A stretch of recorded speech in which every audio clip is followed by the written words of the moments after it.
Boy, oh boy, does it feel good to be home. Welcome back home, Bird fans, to Eldridge Park. After a 5-day, 4-game hiatus on the road, Orleans returns back home to Eldridge tonight to take on the Brewster Whitecaps. And with that, welcome into Bird Talk, the pregame show. I'm Braden Bell, joined along Josh White. And Josh, it really does feel great to be back here at Eldridge Park. Yeah, we kind of walked in today, walking down the right field line, talking to Kelly Nicholson, and we were kind of talking about it. It has felt like forever almost that we've played some home games here at Eldridge Park. Only 2 so far this season for the Birds, but they now get things going at home. 5 of the next 6 here at home after spending 6 of the first 8 on the road. And so, like you just said, the schedule begins to turn a bit now in the favor of Orleans after starting out much of the season on the road. Be able to get comfortable for a few days at least here at Eldridge Park, and that's a very good sign as we will now move on to talk about that rough road trip that the Firebirds had. It wasn't easy at all. It was a 1-3 stretch.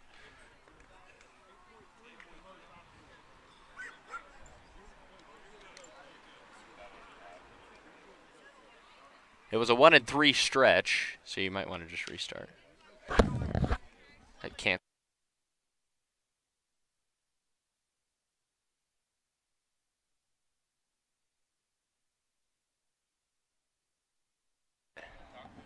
Hello, hello, hello, hello. I would just quit it, stop it, and restart it. Damn. That's a pain in the butt. And the music was playing. You know what I'm saying? Yeah, I'm going to. The fans are going to be like, what the hell? Okay, I don't need that. Okay, let's start a new one. Game 9. Brewster. Well, let me close it down. It should work fine.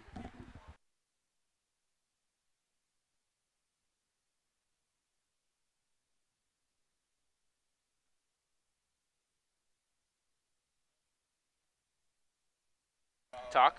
Hello, hello, hello, hello, hello. Hello, hello. Try now. Hello, hello, hello, hello.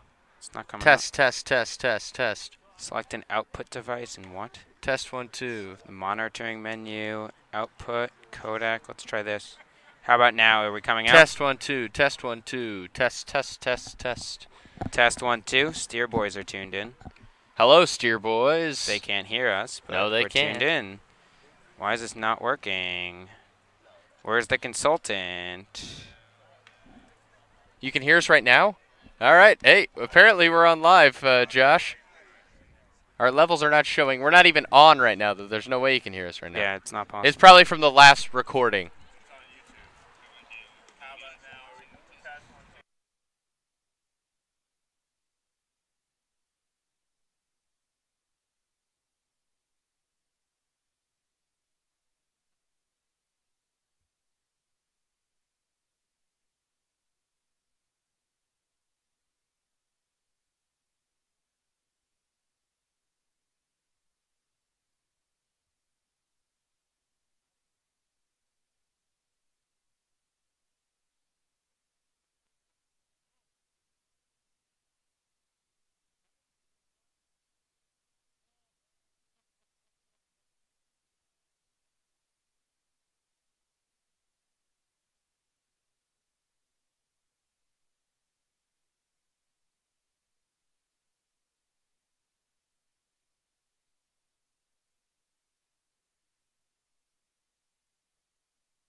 Let's try it again, round 2. Welcome into the Bird Talk pregame show. I'm Braden Bell, joined alongside Josh White. I apologize for some of those technical difficulties there, but it appears our stream on YouTube Live is good to go. So, Josh, anyways, like I was saying before we ran into that brief hiccup, it is good to be back home here at Eldridge Park. It was not an easy road trip for this team, going 1-3 in those 4 games in a row through 5 days. So how important is it for Orleans to get back home, and what was going wrong on the road through those 4 games? Really, it's kind of hard to pinpoint the exact thing. It kind of varied per game. I really think the glaring thing to me is that the hitting was there for Orleans. They're towards the top in the Cape right now in hitting. They're first in the East with a .260 collective team batting average. But the issue was they weren't pushing across runs when it mattered most. A lot of those games, some inning double plays towards the later innings of those games, that really doomed Orleans. They had some pitching performances that did not go as well as they would have liked to, and that was kind of really why they didn't play as well as they would have liked to on the road. And I think coming back at home, playing a division rival in the Brewster Whitecaps, who are also not playing their best baseball, could be a nice starting springboard for the Firebirds to get things rolling as the season wears on. So let's briefly touch on last night's game. Another tough loss for the Firebirds, a game they felt like they should have won. Had a 4-0 lead heading into the home half of the 7th inning before giving up a crooked number in 5 runs in the bottom of the 7th. So a very tough loss yet again.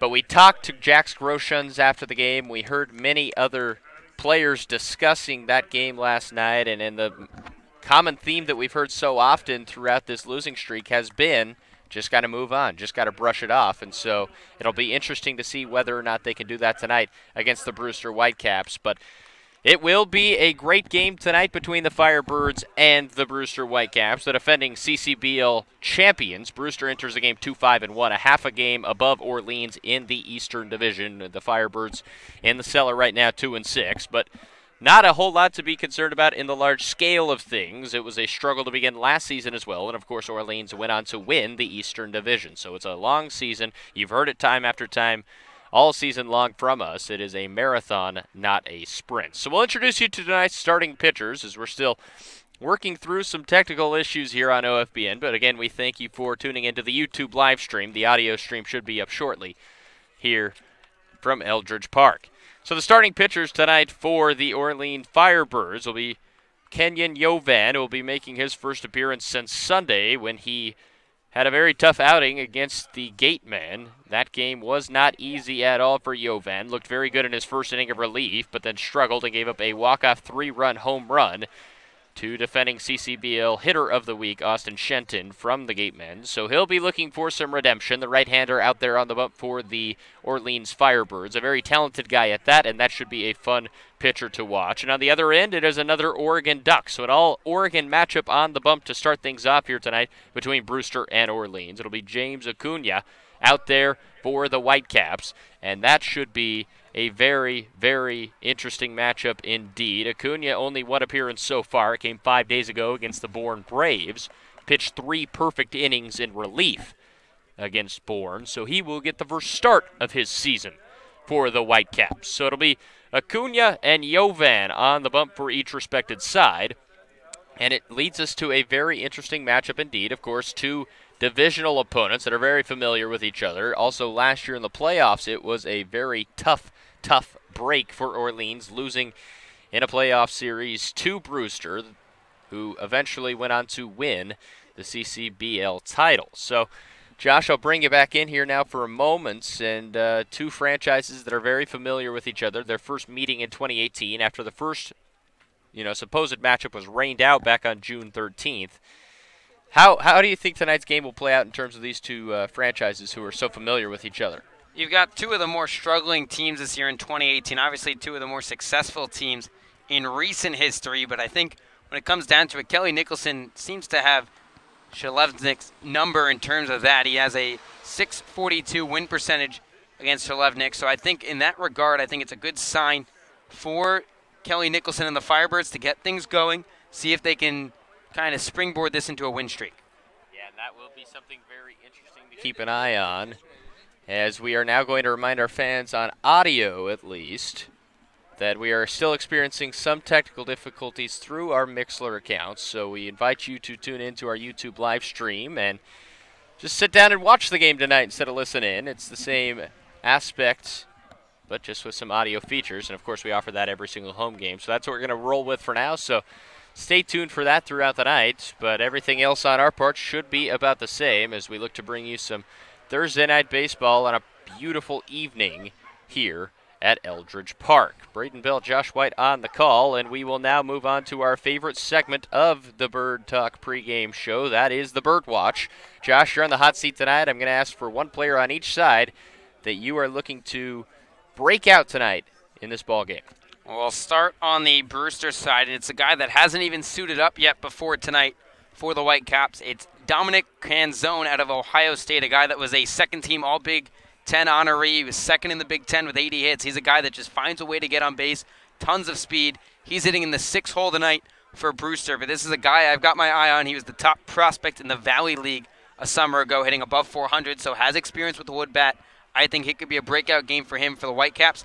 And on the other side, I got to take J.J. Boudet out of Vanderbilt. We saw him make an appearance for the Birds. We'll see how he goes throughout this season, but I would imagine Boudet and Wyatt, the two in that Orleans lineup from the left side, they're going to provide a spark to this team and try and get the winning streak going. 3 of the starting 9 in the lineup for the Firebirds making their Eldridge Park debut. Blade, DeMarco, and Clark, all 3 Vandy Birds who joined the team during that road trip, will be starting out at Eldridge for the first time here tonight against the Brewster Whitecaps. So that'll do it for the Bird Talk pregame show. We will take a quick timeout.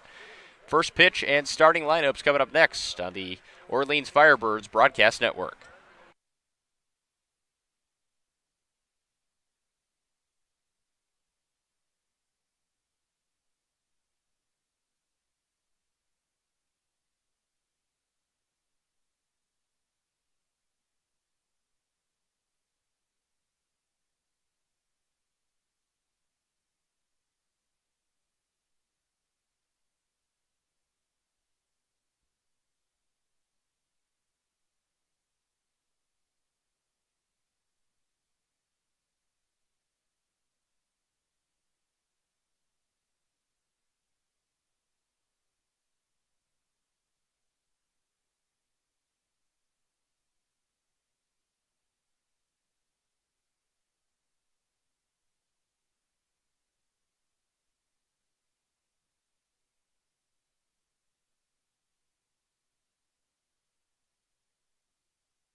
And welcome back into Eldridge Park. It's time for Firebird baseball, and Kenyon Yovan will toe the bump for the Orleans Firebirds, making his first official start of the summer. In one appearance, it was in relief.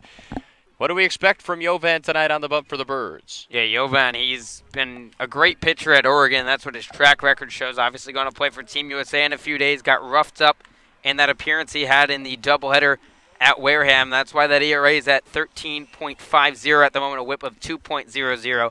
But he's a good pitcher, low to mid-90s with the fastball, going to flash the breaking ball from time to time. It'll be cool to see him going up against one of his college teammates in James Acuna, I beg your pardon, who he doesn't get to face, obviously, day in and day out. Great deal of pride for the Oregon Ducks tonight as both starting pitchers in this ball game from UO. The starting lineup for the Brewster Whitecaps: Austin Lively will lead things off. That'll be Mike Massey, Connor Grammas, Hunter Bishop, the Arizona State Sun Devils, batting in the cleanup spot. That'll be Christian Molfetta, Dominic Canzone, Joe Donovan, Chris Wright, and Cam Eden in the 9 holes. So it will be Lively leading things off. He attends the University of Seattle, and he has been pretty effective so far in 4 games in this young season, starting at 4 of 12, .333.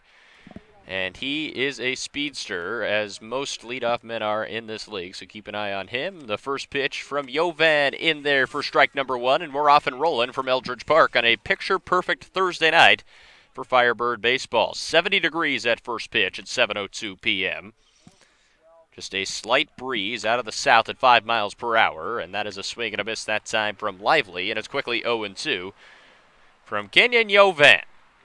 Josh referred to that rough outing he had in Wareham, but he's a very talented young man and delivers the 0-2 pitch high, ball 1 to Austin Lively. So expect a bounce-back outing tonight from Yovan, simply too talented to see 2 rough outings in a row.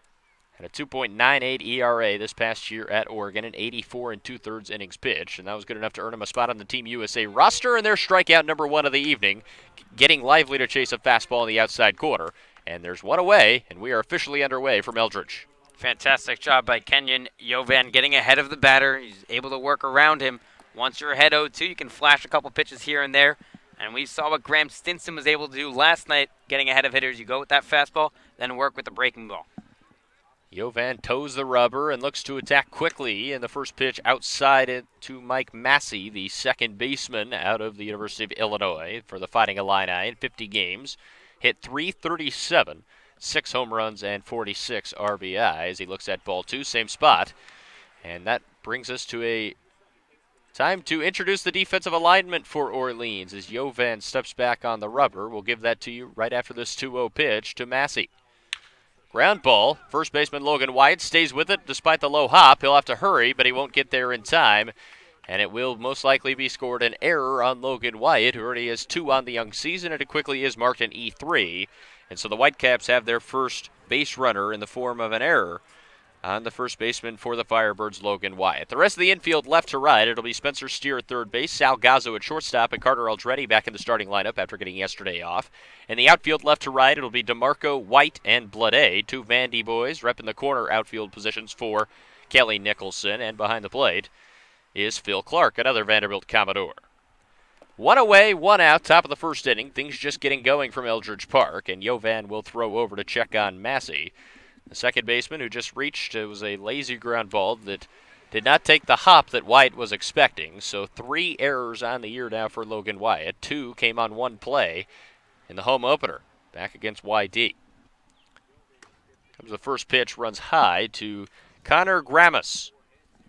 Grammas from Xavier University, spending his college time in Cincinnati. Originally from McLean, Virginia. 6'2", 200-pound rising junior. And he's ahead in the count 1-0. Yovan, after striking out Lively, trying to work around his first base runner, and throws a strike on a fine breaking ball that caught the bottom of the strike zone, says home plate umpire John DeGirolamo. Rudy Firmbach at first base and Vicente Alexander Medina over at third, the umpires tonight between the Whitecaps and the Firebirds. Yovan out of the stretch, another breaking ball that catches the outside corner. 2 straight twirlers to Grammas has Yovan ahead 1 ball and 2 strikes. Great job of Yovan establishing that breaking ball. You saw him deliver on the 1-0.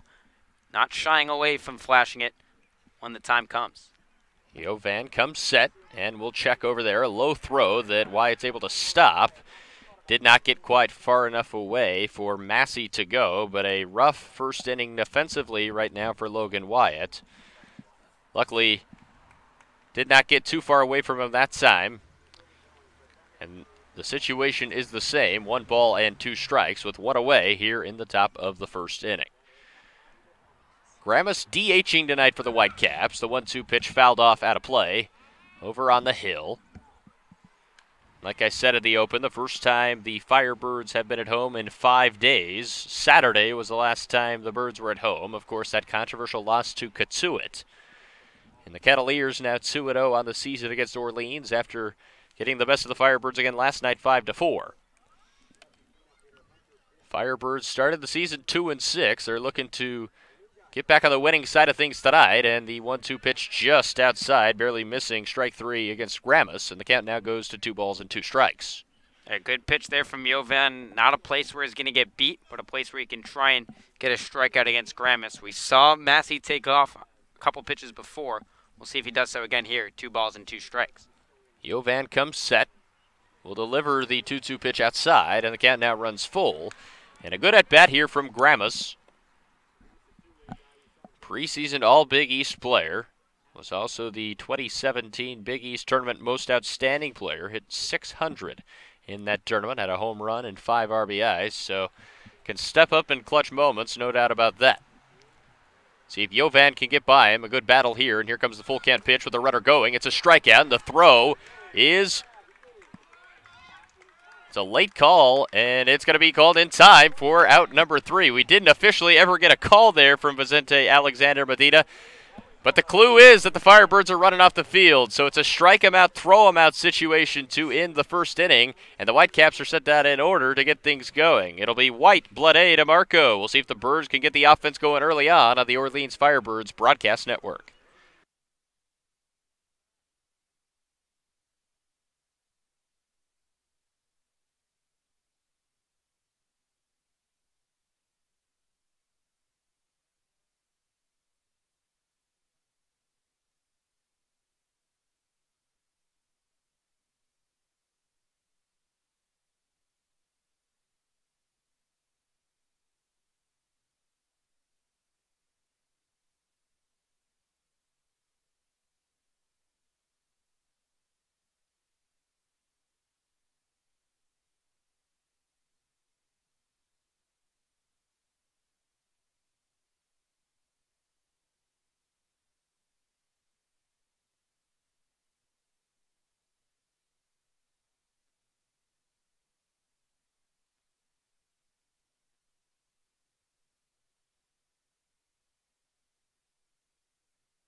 Back here at Eldridge Park, we'll give you the starting lineup for the Orleans Firebirds as presented by skipper Kelly Nicholson. It'll be Brandon White in his usual location, leading things off for the Firebirds, followed by J.J. Blade and Pat DeMarco, 2 Vanderbilt Commodores. So the outfield representing the first 3 positions in the starting lineup. It'll be Logan Wyatt, who's red hot for the Birds, followed by Jack Scroshans, who will DH. Phil Clark, the catcher, who threw out a very speedy Massey to in the top of the first inning. Then it's Spencer Steer, Carter Aldretti, batting in the 8-hole today, and Sal Gazzo batting 9th.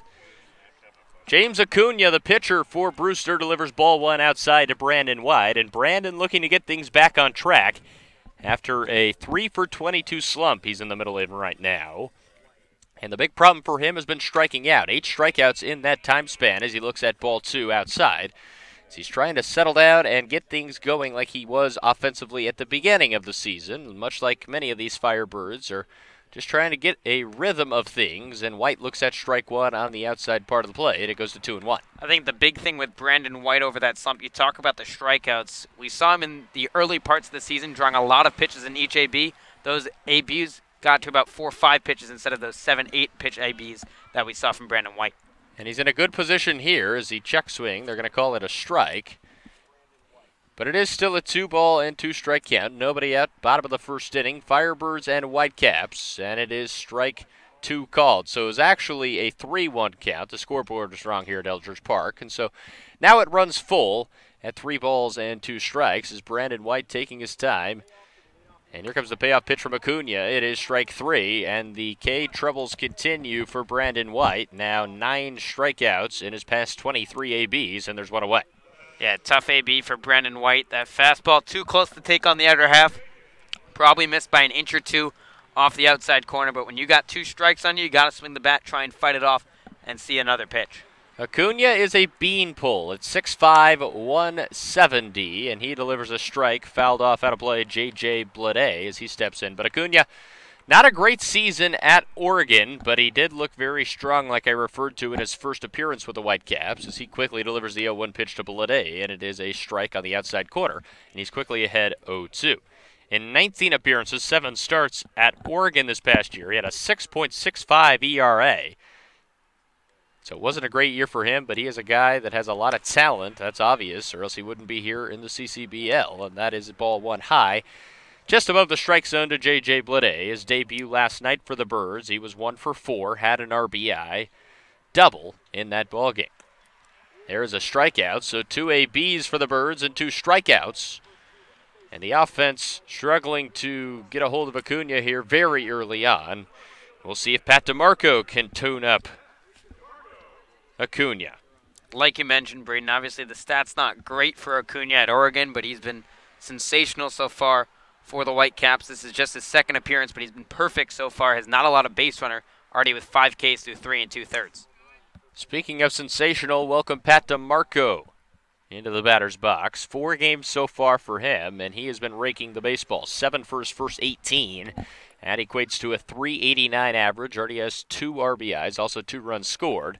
But Acuna pounds the strike zone in there to equal up the count at 1 ball and 1 strike. DeMarco, a guy that can do it all. 5'9", 190, has a stolen bag already on the season. Had 10 this year at Vanderbilt. So he can run, he can hit, he can field. He swings over the top of a low slider that time, and the count goes to 1 ball and 2 strikes. And now Acuna 1 pitch away from striking out the side here in the home half of the first inning. Acuna takes his time out of the windup, delivers the 1-2 pitch. It's outside. It goes to 2 balls and 2 strikes. Crowd still settling in here at Eldridge. There is a middle school graduation just up the hill at Nauset Middle School. Perhaps some late arriving fans later on, but how about the start from James Acuna, as that is going to be called a foul tip, and the inning will continue. He was 1 possible tip of the bat away from striking out the side, but DeMarco still alive here at 2 balls and 2 strikes. Looked like strike number 3, but in fact, apparently, he got a piece of that baseball. So Acuna will have to work at least 1 more pitch. Here comes the 2-2. It's a ground ball to the left side, fielded by the shortstop Eden. A tough play will draw right off the bag. It's an infield single for Pat DeMarco, and he continues to rake early on in his Firebird career. Yeah, Braden, baseball is a very funny game. When you get a chance of life, anything can happen. It looked like DeMarco struck out, looked like Acuna retired the side, but it's a weak ground ball, but in the perfect spot on the left side of the infield in no man's land between Eden and Lively there, and just too much speed out of the box for Pat DeMarco, and he's aboard. And now it is one of the most dangerous hitters, not only in this lineup, but in this league as a whole. Logan Wyatt stepping in, .391 average so far, 2 home runs, 5 RBIs. He is 6th overall in the league in average, 3rd in the league in walks, so his eye is very good. And also OPS, he is tied for 1st with one Spencer Torkelson, Arizona State University, a Chatham Angler. So Wyatt's been raking, and that will be DeMarco off and running on a low pitch, and he'll easily swipe second base. So the Birds have a runner in scoring position now, and we'll see if the cleanup hitter for the Firebirds can do just that and propel the Firebirds to a lead here early on. It was a 2-out single for DeMarco, and a stolen base just moments ago. He is in scoring position. Acuna comes set and delivers the 2-0 pitch to Logan Wyatt. Strike 1 on the outside part of the plate. Yeah, Logan Wyatt really reminds me of Freddie Freeman of the Atlanta Braves. Guy that has a great eye at the plate, contact guy, not necessarily going to hit out of the park every swing, but a guy that just gapper to gapper, great eye at the plate. Not a bad comparison at all. Freddie Freeman, a very successful hitter in the big leagues, as Logan Wyatt looks at ball 3 low. And a great hitter's count for Logan here to try to attack. 2 for 4 last night against Kitsui in that heartbreaking loss. Did have another RBI, and a young man who's reached base all 8 games so far this season and has multiple hits in at least 3 of them. Here comes the 3-1 to Logan Wyatt, and that extends his on-base streak to 9. It got away from the catcher. It is a walk for Logan Wyatt. DeMarco will advance to third base, and the Birds have runners on the corners with 2 outs, so perhaps a bit of a 2-out rally here for Orleans in the home half of the first. And it's exactly what Orleans needed in the inning. You had Pat DeMarco, who caught a break, it appeared, had that infield single, stole second, now advances to third on the wild pitcher pass ball that ran to the backstop, and now you got a first and third situation with Jax Groshans, who hasn't been swinging the best bat of late, but hit a home run last night after he worked earlier in the day with his dad here at Eldridge Park. And a great story there, working with his father, with Carter Aldretti as well, before that game, and then hit a line drive homer over the left field wall yesterday at Lowell Park in Kitsui. Has an opportunity to perhaps add to his 6 RBI total already for Orleans here with runners at the corners. And Acuna delivers a ball 1 outside. A fine stop by Donovan, the catcher. Or else it perhaps could have been a wild pitch that brought home DeMarco. So a 2-out rally that the Birds will try to capitalize on here. It was a single by DeMarco, a stolen bag, and then a walk to Logan Wyatt, who has now reached base in all 9 games for Orleans. Jax Groshans trying to come through for the Firebirds. Here comes the 1-0 pitch. That was up near the head. A little bit of a chin music. Groshans will fall out of the way. A dodge of a pitch. And Acuna has lost his touch a little bit here after looking very strong through the first 2 batters. He's been all over the zone recently to Wyatt and now Groshans. Baseball's a mental game. He thought he was out of the inning, started walking off the mound. Home plate umpire John Diagiordomo granted Pat DeMarco that he fouled off the ball. So things can get rattling in that mind. Groshans will swing away on the 2-0 pitch. It's in foul ground. Sprinting over there is the second baseman, Massey. He will not be able to make the catch up on the hill for strike 1, and Groshans will get some pine tar on that wood bat and look to attack here. Groshans, the DH, who just focusing on hitting tonight. Obviously a fixture behind the dish for the Firebirds. Also can play left field. We've seen that from time to time. And we also saw him taking some ground balls at second base during BP a couple of days ago. So a guy that can play all over for Kelly Nicholson, one of 2 returning players. The other one, Graham Stinson, who will be off to Team USA and dazzled us yesterday with 12 strikeouts on the bump. And the Birds will definitely miss him out there. Comes the 2-1 pitch to Groshans. It's low in the dirt, and Jax is ahead in the count 3-1. And the touch, once again, lost it seems for Acuna. And he'll have to battle back against a very good hitter in Jax Groshans to try to escape this first inning. Here comes the 3-1 pitch. Swung on right field, going to be trouble. Canzone makes the catch on the run. So it looked like it might have dropped down in front of him, but Canzone, the right fielder, able to sprint in front and make the catch to retire the side. So 1 hit for Orleans. They leave runners at the corners in the first, and through 1 complete inning here at Eldridge Park, we have no score. We'll be right back here on the Orleans Firebirds Broadcast Network.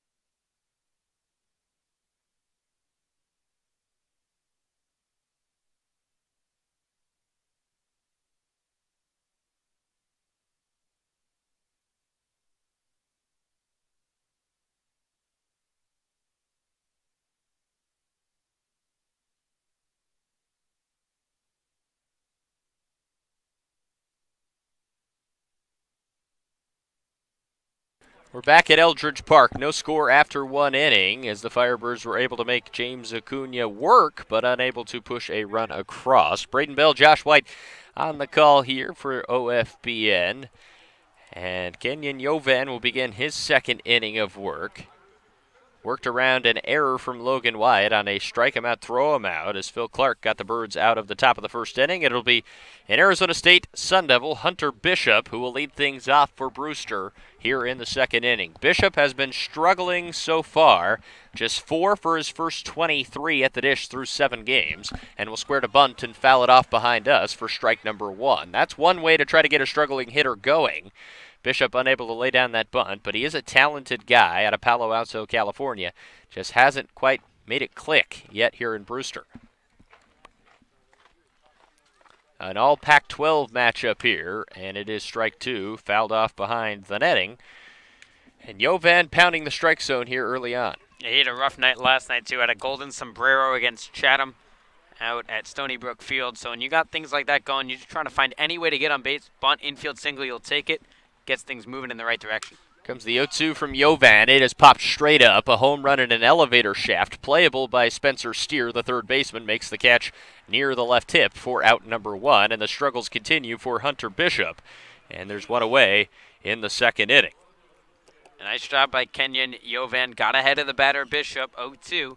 Fired a fastball in there that Bishop couldn't do anything with it. Just popped it up on the left side of the infield. And Spencer Steer, who's been a nice recent addition for this Firebirds team, making the catch easily.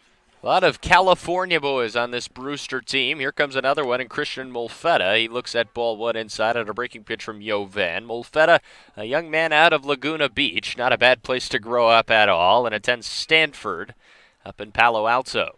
5'11", 195. Will be a junior next season and looks at strike 1. The count goes to 1 ball and 1 strike. So Yovan starting for the Firebirds, and we've been told it'll be Noah Song, and we have a lot to talk about with Noah, I should say, when he comes out. It'll be his finale tonight with the Firebirds, as that's a good breaking ball from Yovan that swung on and missed by Molfetta, and it goes to 1-2. And I know Joe Catapano is going to come on and talk about a feature he wrote on Noah Song. If you want to, in between innings, try and preview that, get a sense of the story of Noah Song, and Joe will touch more upon that later in the game. The 1-2 pitch from Yovan. Strike 3 called. A nasty breaking pitch on the outside corner. Freezes Molfetta for out number 2. And it looks like Kenyon Yovan has it dialed in here to start this game. Gorgeous, gorgeous breaking ball from Yovan. Again, key in pitching, getting ahead of batters. He did so just there, got ahead 1-2. Had a gorgeous breaker on the outside part of the plate that just froze Molfetta for the second out. So 3 strikeouts already for Yovan, and it is a ball 1 high to Dominic Canzone, who made that catch out in right field to get the Whitecaps out of that first inning. And there's a foul ball out of play, nearly hit a car. They're back on the freeway, but just barely missed it. And it goes to 1 ball and 1 strike. So Yovan, who in his debut for Orleans struck out 3, has already matched that total so far tonight. It's another foul ball back near the trees, and the count stays at 1-2. And the pacing of pitchers here in the CCBL has been something we've noticed early on, and that has been the story so far for Yovan. When he gets the ball, he works quickly. Hits a ground ball to the shortstop Salgazzo, fields it on a banana curve over to first baseman Logan Wyatt in time, and the side is retired. So a good start so far for Kenyon Yovan. 3 up, 3 down in the second inning. And we will see if the Firebird offense can get something going coming up next. It'll be Clark, Steer, and Aldretti do it for the Birds in the bottom of the second inning. We'll be right back. You're listening to Orleans Firebirds Baseball on the Orleans Firebirds Broadcast Network.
Time for the bottom of the second inning. Orleans and Brewster going at it. Braden Bell, Josh White on the call here.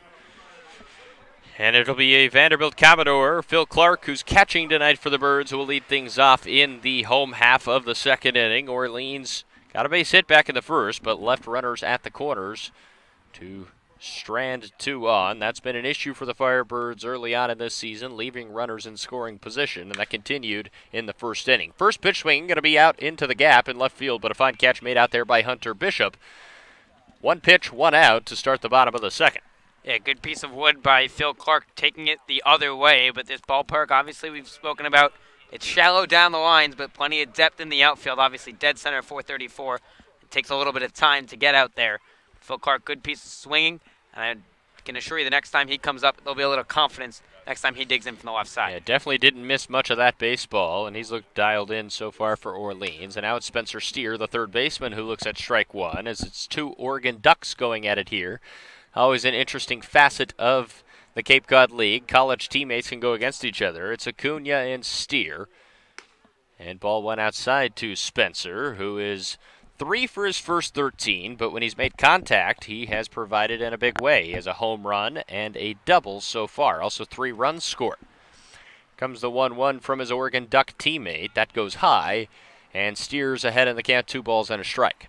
Yeah, Braden, you talk about the neat aspect of this. These are guys that obviously playing alongside each other in the Pac-12. The only time they've probably faced each other fall ball and spring ball before the season. Here we are in Cape Cod going at it against each other, and ball 3 runs low, so the command issues that we referred to in the first inning from Acuna perhaps striking again as Steers way ahead in the count, 3 balls and a strike. Trying to get on base here for the Firebirds. The 3-1 pitch is strike 2 outside. Steer had taken 2 or 3 steps towards first base. But come on back here, said John DiGirolamo, and now it is a full count at 3-2. A pitch on the outside part that the home plate umpire has been giving on both sides. So as long as he's consistent with that, it's all okay. Full count pitch inside. Now Steer will be able to jog down to first base. It's a 1-out walk issued, and the Firebirds have a base runner aboard for Carter Aldretti, who got the night off last night for the Firebirds, and will look to make his impact felt here tonight. Batting in the 8th spot for the first time this season. Was a fixture near the top of the lineup in the 5-hole mostly through the beginning of the season, but with the addition of a whole bunch of Vanderbilt Commodores, Aldretti will move down and just add some depth to this lineup as he looks at strike 1.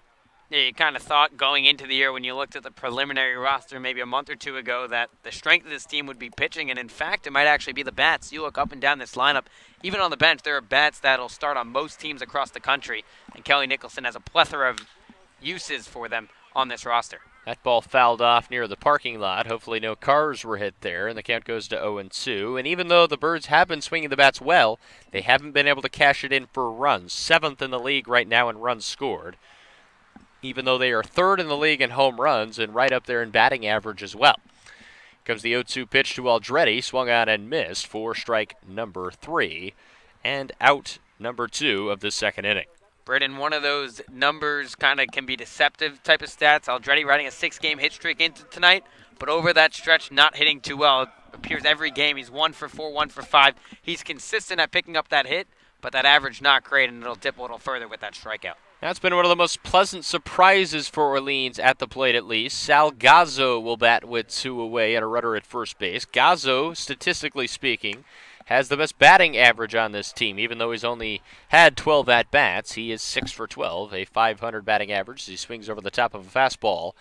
And the count is 0-1. He's also 6 for his last 9. He's been swinging a very hot bat for the Firebirds and will bounce that ball foul. And Acuna, trying to work around a 1-out walk, is 1 pitch away from doing so. Yeah, Braden, one of the questions coming in terms of the offense was who was going to play short. We knew Sal Gazzo, possibly Ricky Martinez, but at the moment it's Sal Gazzo kind of running away with that job. Kelly Nicholson still giving Ricky Martinez a chance, obviously still early in the season, but if this keeps up, you got to play Gazzo every day over there at short. Acuna is ready to come in with the 0-2 pitch. Gazzo fouls it off out of play, and he'll stay alive as the sun's starting to creep behind some clouds. On another picture-perfect night for baseball here at Eldridge Park, we've been spoiled 2 out of the 3 nights here at Eldridge with a very minimal wind and just picture perfect night. 70 degrees at first pitch. It'll dip down into the 60s as Gazzo fouls that pitch off again. Battling here against Acuna. It's 0-2, but the weather perfect again.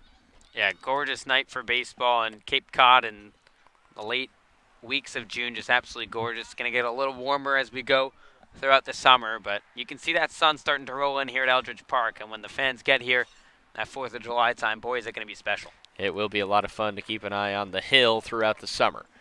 The 0-2 pitch again. The runner's off and going. It is a successful hit and run until Massey got in front of it, and a great play by the first baseman Wright to keep his foot on the bag. Gazzo at least got a piece of that baseball, but a fine play by Massey ends the threat. One base runner for the Firebirds. They are unable to bring him home, and after 2 complete innings, we are scoreless here at Eldridge Park.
Welcome back to Eldridge Park. No score through 2 innings of baseball between the Whitecaps of Brewster and the Orleans Firebirds. It'll be 7-8-9 due up for the Whitecaps here in the 3rd inning. Joe Donovan will lead things off for Brewster, and the young man from the University of Michigan, spending his college time in Ann Arbor, will look at strike 1 from Kenyon Yovan, who's looked very strong so far for the Firebirds. 6 up, 6 down. Working around an error, but then it was a strike him out, throw him out to end that 1st inning. So he's been strong as the 0-1 pitch runs inside, and the count goes to 1 ball and 1 strike to Joe Donovan. Like I said, a Michigan Wolverine, despite the fact that his dad played baseball for the University of Illinois.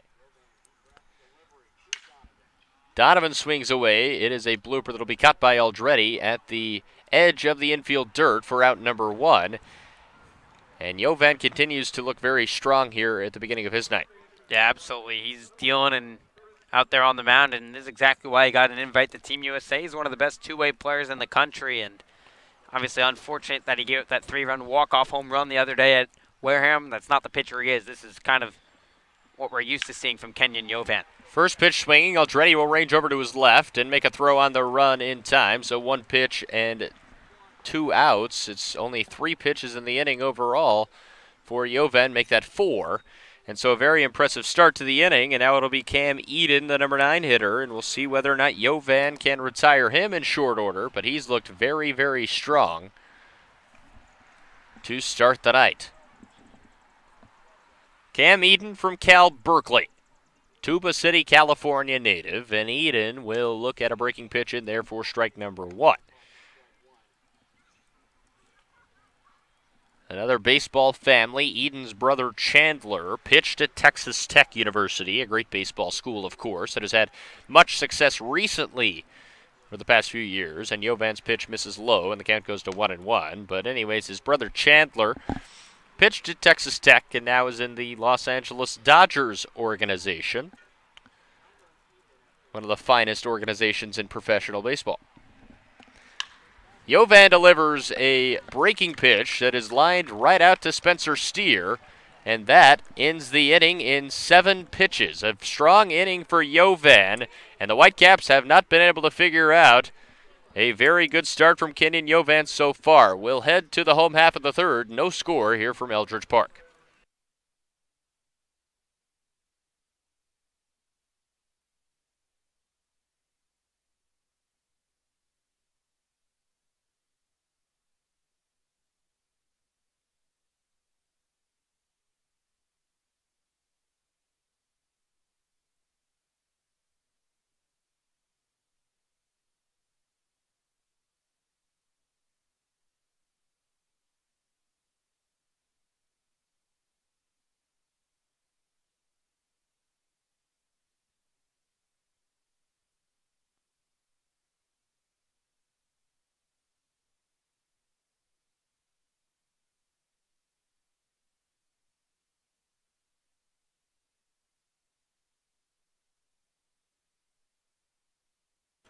Welcome back to Eldridge Park. It'll be the top of the lineup. Brandon White leading things off for the Firebirds here in the bottom of the third inning. No score between Orleans and Brewster. And it's been a slow start so far for the Firebirds at 2-6, but it is not time to panic, Firebird fans, because the team started 4-6 last year and went on to win 29 ball games as Brandon White squares the bunt and has to dip out of the way of a high fastball from Acuna for ball number 1. So like I said, 4-6 last year, ended up 29-15, and Jack Scroshans told you that, Josh, after the game, that no need to panic, and in fact, numbers suggest that a lot of champions in the CCBL start the season slowly. I did some research last night.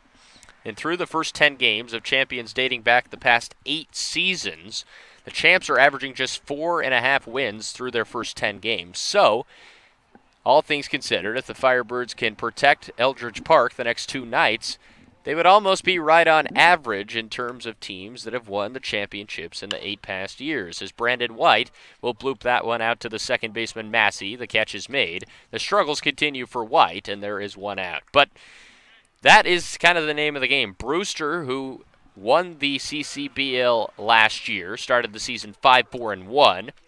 The worst start in the past 8 years was Katuitt back in 2010. They were 2-7-1 and went on to win the championship. So, no need to panic is the name of the game, as the Firebirds, not a great start, but a long way to go. On top of that, usually the teams that don't have the better regular seasons are the ones that win it all. Usually the teams that are winning the Eastern and Western divisions, not the teams that end up winning the crown. Last year, Brewster, in the regular season, 22 or 21, 21, and 2. So you thought Brewster not necessarily going to win it in the playoffs. They rolled it at the right time, even fell behind a game in the Eastern Division Championship, and then rattled off 2 on top of Orleans. So Blade grounds out. It's a good PFP over there by Acuna, and the putout goes 3-1 for out number 2. It's all about how you're playing in late July and early August, and we've heard that time after time from Kelly Nicholson. He's told us both that multiple times. But whatever team's playing their best baseball, as long as you qualify for the playoffs, of course, at that time you'll have a good chance to win it all. First pitch swinging by Pat DeMarco, and it's a very quick 3-up, 3-down inning to retire the Birds in order in the third. Josh White, you'll be getting play-by-play duties coming up next. We have a defensive pitching ball game so far. We are scoreless through 3 here at Eldridge Park.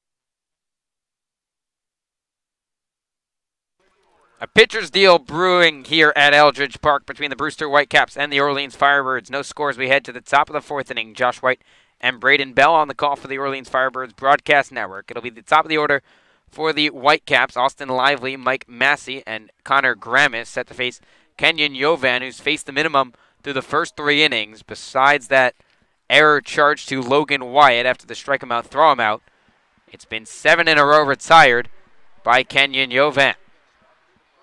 So Austin Lively, the third baseman out of Seattle, will dig in from the left side. He's 0 for 1 tonight, struck out swinging in his first AB.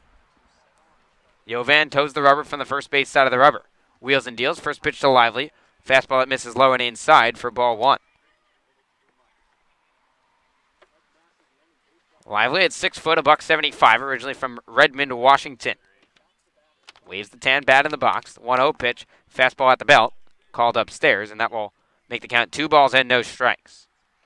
Lively making his 5th appearance this summer for the Brewster Whitecaps. A late addition for Brewster. 2-0 offering from Yovan. Corked into the back leg of Lively, and that rolls foul. And that will make it 2 balls and 1 strike. Both Oregon Ducks starting pitchers. We talked about that in the open, and it's like they're both dueling to see who has the better outing. Both have looked very strong so far. Of Of course, Jovan probably has the cleaner outing thus far, but both have looked extremely strong. 2-1 pitch here from the right-hander, a breaking ball that misses upstairs, and that will make the count 3 balls and 1 strike.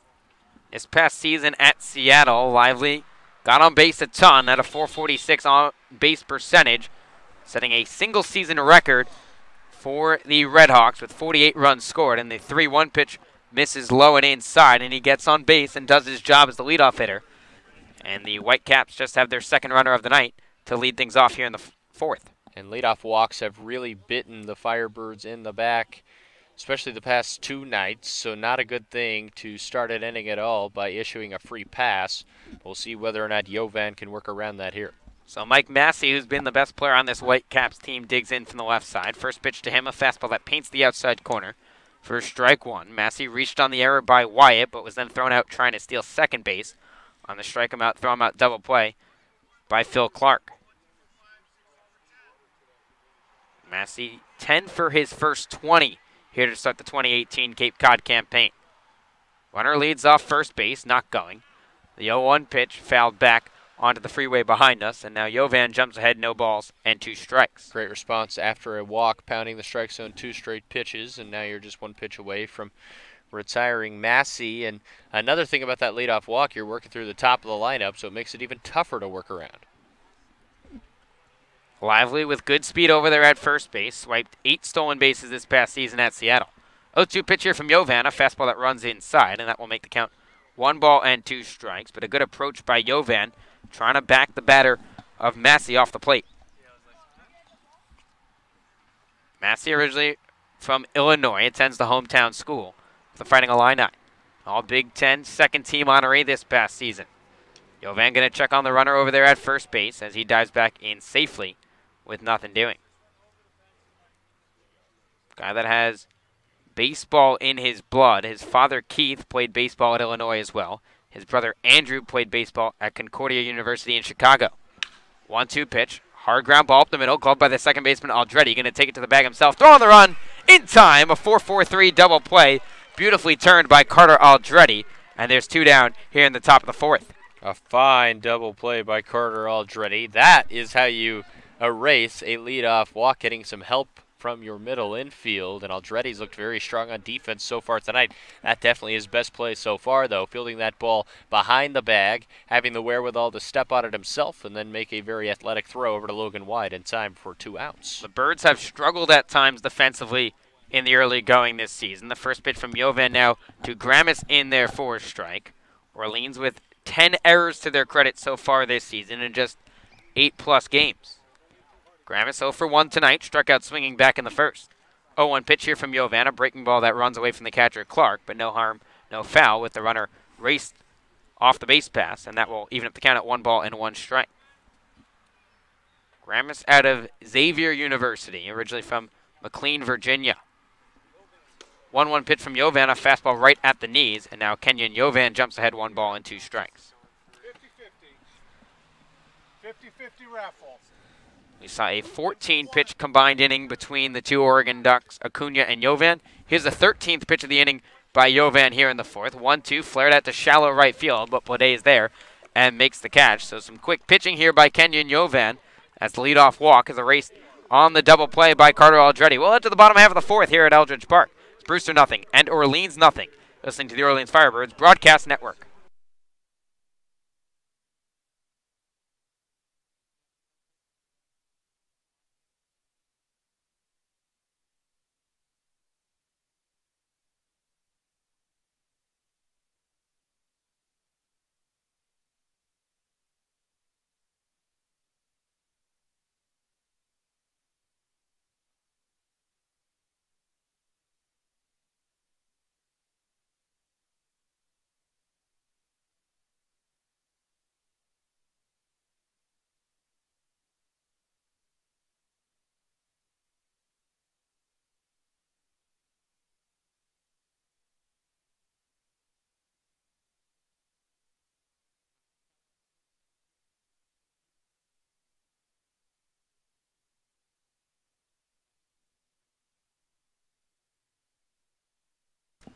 It'll be the top of the order for the Orleans Firebirds. Brandon White, or I should say 4, 5, and 6 in the inning, is the top in the third. Logan Wyatt, Jax Groshans, and Phil Clark set to face James Acuna, who's been great for the Whitecaps, retiring the last 5 after that walk to Spencer Steer. So Wyatt digs in from the left side. First pitch to him, a fastball that runs inside for a ball 1. Logan Wyatt, one of 3 Firebirds to reach base so far tonight, as it looked like that pitch did hit him in fact, and he trots down to first base, and Logan Wyatt's aboard for the second time tonight. The guy just knows how to reach base. It doesn't really matter how. He's either going to get walked, hit by a pitch, or just crush a baseball anywhere from foul pole to foul pole. He really is a fun ball player to watch. We're lucky to be able to do that every single night. So Jax Groshans, who has struggled a little bit after starting the season hot, 4 for his first 8 across the 2 games, digs in from the right side. First pitch to him misses outside for a ball 1. Groshans had a big night last night at Katuitt in the 5-4 loss. He went 2 for 4 with a home run. It's really the lone bright spot in that lineup for the Firebirds. Wyatt leads off first, and now Groshans calls time. And it's interesting to see. You talked to Jax after that game, and he talked about the extra time he put in here at the field with his dad. And obviously his dad, Thomas, a great hitting coach. The 1-0 pitch to Groshans, a big hack and a miss to the fastball, and that will make it 1 ball and 1 strike. And maybe that's what Jax is comfortable. His father, Thomas, able to groom his younger brother, Jordan, into the 12th overall pick this year. Obviously, Jax, another high-level prospect in next year's draft. A 1-1 pitch here to the Firebirds' designated hitter. Misses outside 2-1. So from lessons on the tee when you're growing up playing T-ball to now with the wood bats here in the Cape Cod League. It's just another really cool baseball story. You hear that a lot. Families, you know, the dad's normally the guy that's grooming their sons into being great ball players, and it's really cool to see it turn out that well. 2-1 pitch here to Groshans. He fouls this one onto the hill down the right field line here at Eldridge Park, as the kids here in attendance sporting the Firebird red give that ball a chase, but that will even up the count at 2 balls and 2 strikes. Logan Wyatt has now reached 11 times in the last 4 games, thanks to beat writer Joe Catapano for this stat. Just finds a way to get on base any way he can. 2-2 pitch here to Groshans, chopped to the left side, and that one will kick foul past the outstretched arm of Lively. So we'll do it again at 2 balls and 2 strikes. No score here in the bottom of the 4th between the Brewster Whitecaps and the Orleans Firebirds. Logan Wyatt aboard over there at first base after being hit by the pitch from James Acuna. Groshans, a Big 12 honorable mention. Getting the day off in a quasi-fashion, if you will, playing DH. We've seen him at catcher. We've seen him at left. We've seen him take ground balls at third and second and even first base. But tonight, just getting to be the designated hitter. Wyatt leads off first. Acuna working out of the stretch. Kicks and fires. 2-2 pitch. Hard line drive. But Groshans is out in front. And that goes foul. And now the jokes reminisce here at Eldridge Park about foul balls down the left field line the last time the Firebirds played here. Good old Sam Finn, who we heard about on the broadcast last night. Probably Eliav Gabais. I think it's probably safe to say the, I don't know, odd, I guess, if that's the right word. Exclusive? Certainly exclusive. You're not going to see any of their umpire interviews by any other broadcast network here on Cape Cod. So Eliav Gabais getting the job done for us. But it really was fascinating to hear what Finn had to say last night. Groshans trades the bat after his previous red-stained bat was broken. Now with a tan piece of wood. Fouls another pitch down to the third baseline foul. So we'll do it again at 2 balls and 2 strikes. And baseball players are very superstitious. If that was the bat that hit the home run, Jax wanted that bat to live as long as it could. But unfortunately, it met its doom pretty quickly after the hard fastball by James Acuna. Wyatt still on first base after getting hit by the first pitch of the inning from Acuna. 2-2 battle here with Jax Groshans. Here's the pitch from the right-hander. Fastball chopped to the left side. Backhanded by the shortstop, Eden. Throw onto first. In time. What a play by Eden, who made a long throw in the hole over there at shortstop. Kind of in Derek Jeter land, if you will. And took what kind of was a short out over there at first base to nab Groshans for the first out of the inning. At least moving the runner over for Jax, even though he thought he beat that ball out. He was hustling all the way down the line. He knew he had a chance for an infield single, but not, a terrible AB because he did move the runner over, and now you give a chance for the bottom part of this order to try to get the Firebirds their first run in a game that looks like it's going to be very low scoring. That is valuable. So now the batter will be Phil Clark, the Vanderbilt Commodore. The catcher tonight for the Firebirds. First pitch, a nasty breaking ball by Acuna that ties up Clark for strike number 1. Clark 0 for 1 tonight, flew it to the center fielder Bishop back in inning number 2. Making his 5th appearance as an Orleans Firebird, has started every game so far. Freshman All-American this past season at Vanderbilt. 0-1 pitch to him, a fastball foul down the left field line, tailing towards the corner is Malfetta. And he makes the catch down there in the left field corner. So Logan Wyatt will stay put over there at second base, and there's 2 down here in the bottom of inning number 4. Wouldn't it be fitting for an Oregon Duck to have a chance here? Spencer Steer, who walked in his first AB, with a chance, as the Firebirds have had really the only opportunities in this game to score, as it's been Kenyon Yovan shoving so far for the Firebirds. But a good shot for Steer here with a runner in scoring position and 2 outs. Steer had a big-time game, the lone game he's played here at Eldridge Park. Had a home run in his first AB. First pitch to Steer misses outside for ball 1. Like you mentioned, Steer reached with a walk his first time around. Pac-12 honorable mention this past season at Oregon, getting a chance to face a college teammate. 2 of them going at it during the summer, but they'll be back in the same dugout come the spring. Wyatt leads off second base. Here's the pitch to Steer. Fastball on the outside corner, and that will even up the count at 1 ball and 1 strike. No score between Brewster and Orleans here with 2 down in the bottom of inning number 4. Steer went 0 for 3 last night against the Catuit Kettleers. Freshman All-American a year ago after hitting a couple home runs and driving in 35 runs. Now a quick mound meeting by Joe Donovan, just trying to get on the same page as James Acuna. Logan Wyatt on second base after being hit by the first pitch of Acuna to start off the inning.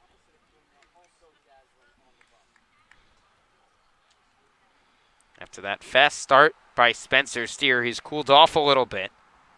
0 for his last 4 total, and with those early season stats, that'll drop your average real quick.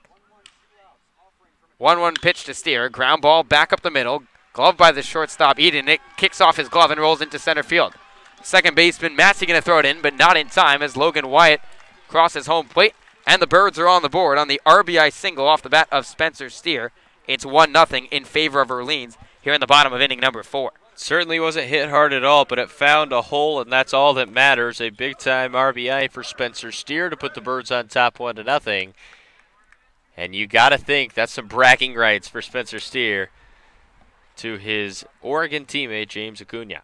You can imagine in the handshake line, Spencer Steer will be giving him the business. I'm sure that will not be the last time that conversation comes up either. First pitch to Aldretti, hard line drive out to right field. The right fielder, Conzone, ranging back. Looks up and it's gone. A 2-run home run off the bat of Carter Aldretti, his first of the season. And the Birds putting up a 3 spot here in the bottom of inning number 4 as they figured out the puzzle of James Acuna. Oppo taco there for Carter Aldretti over the right field short porch here at Eldridge Park, and that ball just kept carrying and carrying. Initially, off the bat, it looked like it might have just been an innocent fly ball to end the inning, but no, as Carter Aldretti extends his hitting streak yet again, and it wasn't just a cheap base hit that time. Down in the 8 hole for the first time, hits an opposite field homer to extend that hit streak to 7 games. First pitch now to Salgazzo, a hard line drive the other way, and that will get down. So Orleans attacking James Acuna early in the count, and that's 3 consecutive hits for the Firebirds, and that will flip it to the top of the order for Orleans and Brandon White. But boy, has this offense exploded here in the 4th inning. Suddenly, just out of nowhere, 3 straight hits. They were very quiet, and that's going to call on a mound visit. They're going to try to slow this down quickly, but quite the rally for the Birds here with 2 away. So that will end the day for James Acuna after he was cruising along heading into this 4th inning, but Orleans tagging him for 3 runs and still responsible for Gazzo over there at first. We'll head to a break here at Eldridge Park. It's Orleans 3 and Brewster nothing. Listen to the Orleans Firebirds Broadcast Network.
Brady Basso out of Oklahoma State grabs the ball for the Brewster Whitecaps after James Acuna got tagged for a few runs in the inning, and the Orleans offense exploding here in the fourth. An RBI single for Spencer Steer, then a 2-run blast off the bat of Carter Aldretti in a hurry, and Sal Gazzo picking up a single. So that will end the day for James Acuna, and he's still responsible for Gazzo over there at first base, with the Firebirds leading 3-0.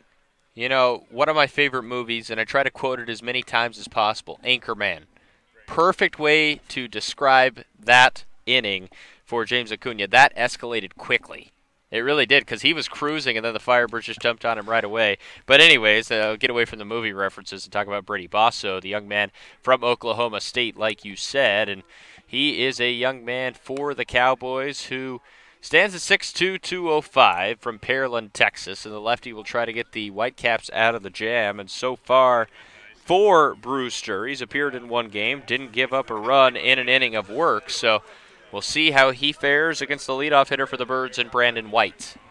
So Brandon White, who struggled a little bit, now 3 for his last 24. He's 0 for 2 tonight. Got off to a hot start in his 2018 CCBL campaign. First pitch from Basso. White shows bunt and pulls back, but that one is in there for a strike. White, the 7th hitter of the inning for the Firebirds after Orleans exploded for a little 2-out rally. White, originally from Winter Springs, Florida, goes to West Virginia, along with right-handed pitcher Isaiah Kearns for the Firebirds. Gazzo leads off first. The 0-1 pitch to White.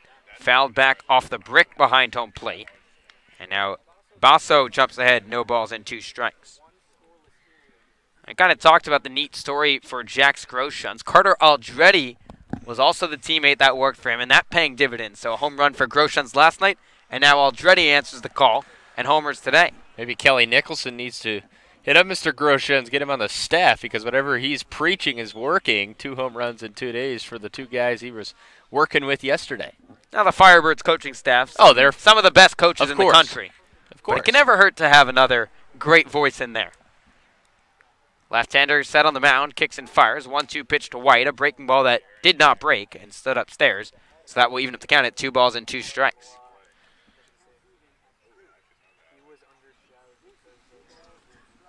Gazzo off first base with good speed. Stole 8 bases this past season for the Tulane Green Wave. Gazzo running, 2-2 pitch to White. Fastball that runs downstairs. Throw down from Donovan. Not in time as Sal Gazzo swipes a base here for the Firebirds. That's his first stolen base of the season.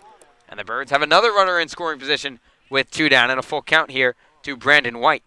And a very good jump that time for Sal Gazzo, and now a great opportunity for Brandon White to try to break out of that slump with a runner in scoring position. J.J. Boudet, our bird watch of the day, waiting on deck for the Birds. 3-0 Orleans leads here with 2 down in the bottom of the 4th. 3-2 pitch to White. Fastball waved out and missed, strike 3, and the struggles continue for Brandon White as he goes down swinging for the final out of the inning. But the Birds score 3 runs on 3 hits, no errors, and 1 run left on base. And an offensive explosion for the Birds, knocking out James Acuna here in the inning. So good job by Orleans to give some run support to Kenyon Yovan. As we will head to our in-game interview with Kelly Nicholson near the first base dugout. But a big-time explosion for the Birds. And exactly what they needed, a nice home run off the bat of Carter Aldretti. That RBI single for Spencer Steer. So that will end the 4th inning as our sideline reporter, Eliav Gabay, is standing near the first base dugout with Firebird skipper Kelly Nicholson. Eliav? Thanks, guys. And Skip, after a tough road trip, you're back here at home. How good is it to be back at Eldridge Park? Yeah, it's always great to play here at home and in front of our fans and get a little home cooking tonight. So, yeah, we're excited to be home. We're home tomorrow night and doubleheader against Hyannis on Sunday. So it's always good to play at Eldridge. No doubt about that, home sweet home. And now you're obviously playing the Brewster Whitecaps. They knocked the team out of the postseason last year. Is there any extra chip on shoulders this time around? No, I don't think so. 2 brand new teams. 2 brand new teams. So no chip at all. I have a lot of respect for Jamie over there. He does a fantastic job, classy guy, and wish him all the best this summer. And last question for you here. Noah Song going to make his final appearance of the season. How much did it mean to be on the – well, back to you guys. Got to go. Thanks, Eliav. Obviously, your in-game report getting a little cut short here as we begin the top of the 5th inning here. The first pitch from Jovan to the cleanup hitter, Hunter Bishop, runs outside for ball 1. It'll be 4, 5, and 6 here for the Brewster Whitecaps. Hunter Bishop, Christian Malfetta, and Dominic Canzone. The 1-0 pitch lifted out to center field, but that's a can of corn for Brandon White with the wheels out there. 1 away here to start the top of the 5th. Talk about pace. Kenyon Jovan's working so quickly that Eliav Gabaya unable to even finish an interview. He's back out there on the mound. When you're feeling good, you want to roll. That's exactly what we're seeing right here. Kelly Nicholson had to get back to the dugout because it was such a quick return to the mound for Jovan. Now the batter will be Christian Malfetta, who's 0 for 1 tonight. Struck out looking his first time around. First pitch from Jovan, a breaking ball in there for a strike. A dirty breaker by Jovan. Malfetta out of Stanford, manning left field tonight for the Brewster Whitecaps. Jovan wheels and deals, 0-1 offering. Fastball cut on and missed for strike 2.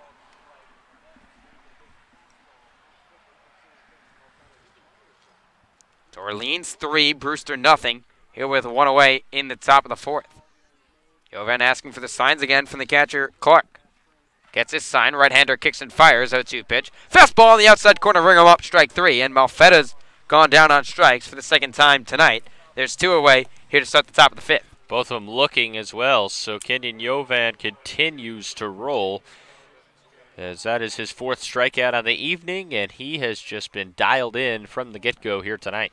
So Dominic Canzone making his first appearance for the Brewster Whitecaps. Swings at the first pitch from Jovan and fouls it back onto the highway behind us for strike 1. Canzone 0 for 1 tonight out of Ohio State. Second team All-Big Ten honoree this year, after being a third-team honoree the season prior. Bouncing ball to the right side, gloved by the second baseman Aldretti in time. So another smooth inning for Kenyon Jovan, as he just needed 7 pitches to set down Brewster in order here in the 5th. Well, to the bottom half. It's Orleans 3 and Brewster nothing. Listen to the Orleans Firebirds Broadcast Network.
Couple of Vanderbilt Commodores and a Louisville Cardinal will bat here for the Orleans Firebirds, set to face Brady Basso out of Oklahoma State as the Firebirds lead the Whitecaps 3-0 as we head to the bottom of inning number 5. But boy, has Kenyon Jovan been special for the Birds so far, as he's making his last appearance, at least for now, in the Orleans Red before heading off to play for Team USA.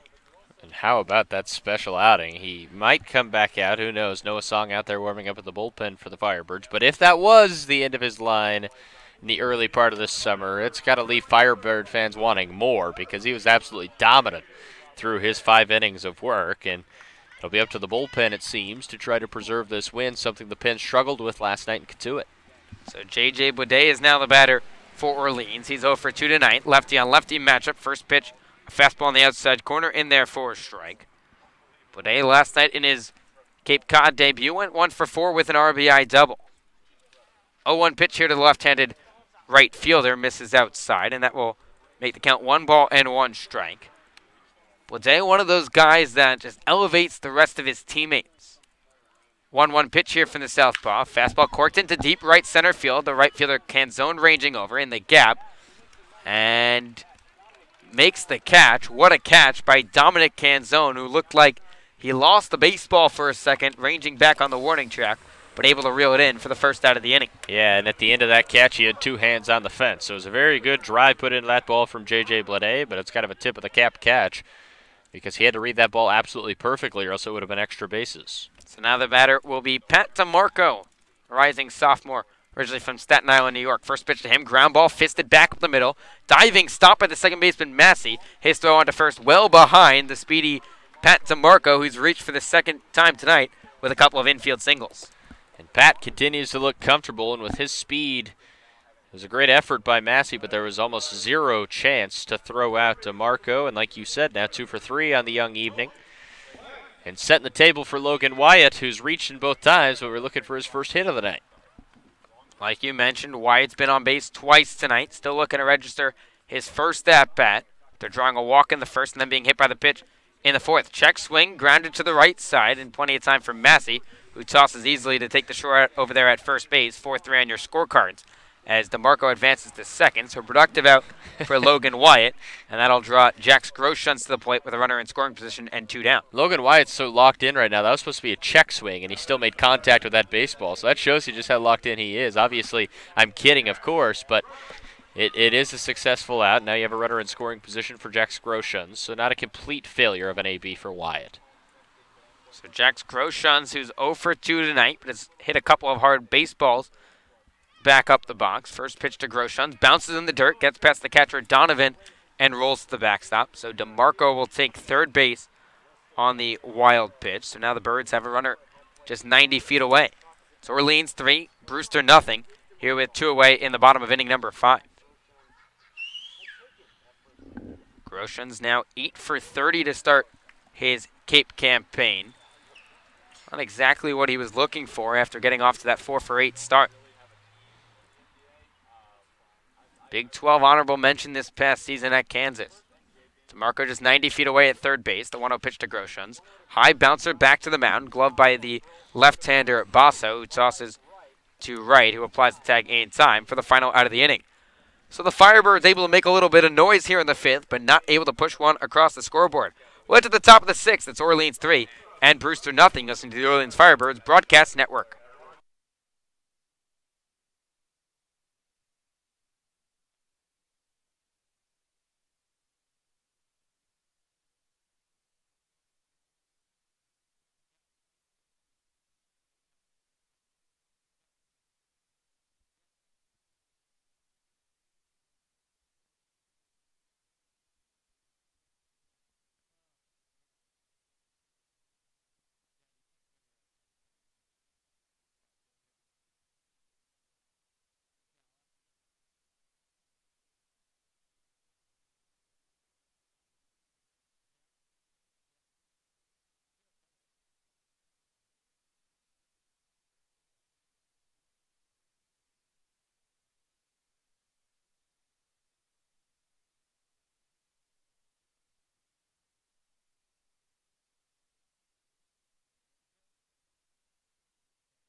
The Firebirds lead the Brewster Whitecaps 3-0 as we head to the top of the 6th inning here at Eldridge Park. Josh White and Braden Bell on the call for the Orleans Firebirds Broadcast Network. It'll be the bottom half of the order for the Whitecaps. Joe Donovan, Chris Wright, and Cam Eden, as Noah Song has taken over this ball game for Kenyon Jovan, who dazzled across 5 innings, faced the minimum, 5 hits, 5 innings pitched rather, 1 walk and 4 Ks. And Noah Song toes the rubber out of Navy, and obviously he has a fantastic story coming from the U.S. Naval Academy. And let's hear a little bit more about that from Joe Catapano, who published a feature today on the right-hander from Navy. Yeah, Josh, thanks for having me, first of all. This is my first time on the broadcast this year, hopefully not my last. But yeah, Noah Song, I talked to him over last weekend. He's only here for 2 starts because of his military obligations with Navy. Same situation last year. He pitched for Harwich and had to go off for training there too. This summer, though, he's going off to be part of a helicopter squad in Norfolk, Virginia. So he's going to be leaving the team tomorrow and going on to do that for the rest of the summer for the next month. So obviously a tough kid that's physically and mentally prepared for the rigors of what's to come in life, whether it be baseball or military duties. Joe Donovan digs into the box for the Whitecaps. First pitch from Song, a fastball that misses low for ball 1. But let's hit home a couple of those key points from the feature that you wrote. Obviously, Noah Song, a Navy guy like you mentioned, limited to just 2 starts on the Cape. The 1-0 offering here from Song, a fastball that misses low. and that will make it 2-0. But what are some key things that stood out to you about Noah Song? Well, it's interesting about how his journey got to here in Orleans. Last summer, like I said, he pitched for Harwich, but current assistant coach and hitting coach Chris Constantine of the Orleans Firebirds actually overlapped his career at Navy. So he was an assistant coach for 3 years at Navy for Noah's freshman and sophomore year. So that's kind of the connection there. Other key points, though, Noah's Song's been unbelievable. Constantine said that he didn't think Noah knew how good he was as a pitcher, and he's turned into one of the country's best. Just yesterday, he was named a perfect game, All-American, honorable mention. So that's just how talented this kid is coming out of a Navy. His senior year numbers, he had a 1.92 ERA in 89 innings. So he's a very talented kid out of Navy. And a full count battle here with Joe Donovan. The 3-2 pitch, a fastball well upstairs, ball 4. So Song walks the leadoff batter, Joe Donovan, to start the top of the 6th inning. The Firebirds lead the Whitecaps 3-0. But you talk about Noah Song, and obviously he's got a very difficult decision coming up next season, whether it goes on to baseball or he has to do his military duties. And I know there's a little kind of logistics behind that, and you can talk about those in a second because I know you got his perspective on it. Song working at the stretch here. First pitch, a fastball that paints the outside corner for strike 1. He was ranked number 135 by MLB Pipeline for this year's draft, but went undrafted. And you spoke to him about why that happened and the logistics that go into his future. Yeah, so it's interesting. I think if he would have gone in the first 2 rounds of this year's draft, the signing bonus he would have received would have been comfortable enough to where he could have opted out of his military duties, paid the fine for that, and gone on to the MLB. But it's interesting. We talked again before today's game, and he said military and baseball is kind of having 2 plan A's. He doesn't know which is his ultimate goal, and he has 2 plan A's. So whatever one he goes into, you know he's going to do a very good job at it. A guy like you mentioned, one of the best pitchers in the country after being named a perfect game honorable mention. The 2-1 pitch here from Song, a fastball waved out and missed. That'll make it 2 balls and 2 strikes. And he seems like a very well-knowledge kid that has his head on his shoulders well, and that no matter what path he takes, he'll be satisfied. 2-2 pitch from Song, a fastball on the outside corner, ring him up, strike 3. And Song freezes right for the first out of the inning. And here's the matchup that could be interesting with Noah Song on the mound. Another guy with 2 plan A's, if you will, and Cam Eden, who plans to pursue pro baseball or military service after college. But give me something else from your article, Joe. I don't want to spoil the article. I want everyone to obviously read it on the Orleans Firebirds website. You can also find it at Joe Catapano _ on Twitter. But give me another spark note from the story. I just never knew. I didn't know much about military academies before talking to Noah, and it was just interesting to hear about his daily schedule. He says he's kind of forced to get up at 6:30 in the morning, and it's funny because he talks in the military time, so he said 6:30. So that was just the first thing that struck me about him. So he's definitely head on straight in terms of the military and stuff like that. But he has to wake up at 6:30 every morning. He has classes from around 7:30 to 3:30 in the afternoon, 3-hour practice, dinner, then he has a study period, or he has to stand watch, which is part of a military duty, and then it's pretty much homework until he goes to bed around 2 in the morning, and then he does it all again on 4.5 hours of sleep. So obviously you talk about the rigors of being a college student, then throw on top of that being a student athlete, now be a student athlete with all these militaristic duties, and that's obviously tough on a kid just in his early 20s, but he's handled it so well and so gracefully so far. The 1-2 pitch from Song, high chopper to the left side. Still going to take his time, going to throw across the diamond. Long stretch by Wyatt, but he can't hang on to the baseball. So Cam Eden will reach base. And that will put runners on first and second here for the Whitecaps, with the Firebirds leading 3-0. And Joe, obviously you talk about the connection between Chris Constantine and Noah Song, but talk to me about how Kelly Nicholson got involved with this, obviously. You talk about how Constantine kind of brought him up to Nicholson, but what was Nicholson's first impression of Noah Song?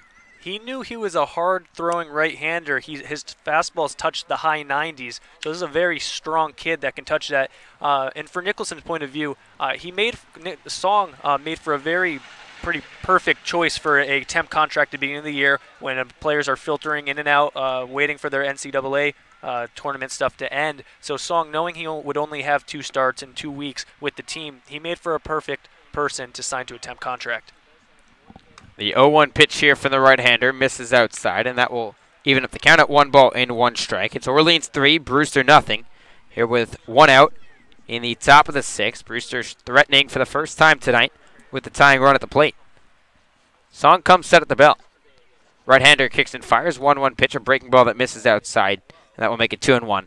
At what point, obviously Noah Song choosing to go to Navy, a very tough decision, and that's the ultimate sacrifice, as they like to say. At what point did he kind of get the idea, I want to go to the Naval Academy, pursue both fields? So it's funny, you talk to a lot of kids, and sometimes they grow up wanting to have a life in the military. That wasn't the case for Noah. He didn't really know about the military academy until he began getting recruited for baseball. He wasn't really a highly touted recruit. Only had, I think, one other offer other than Navy. So when Navy approached him and he learned a little bit more about the lifestyle, that's when he kind of bought into the military obligations he'd acquire. 2-2 pitch from Song, chopped to the left side, glove by the third baseman Steer, tossed to Aldretti at second, over to first in time, a 5-4-3 inning-ending double play, and Noah Song gets out of the jam. Thank you for the time, Joe, on sharing your thoughts about Noah Song, and you can check out the entire story on Noah Song on the Orleans Firebirds website. You can also find it on Twitter at Firebirds CCBL or on Joe Catapano's page at Joe Catapano _. Thanks for the time, Joe, and a fantastic write-up. I enjoyed the read. Thanks, Josh. We'll head to the bottom half of inning number 6. It's Orleans 3 and Brewster nothing. You're listening to the Orleans Firebirds Broadcast Network.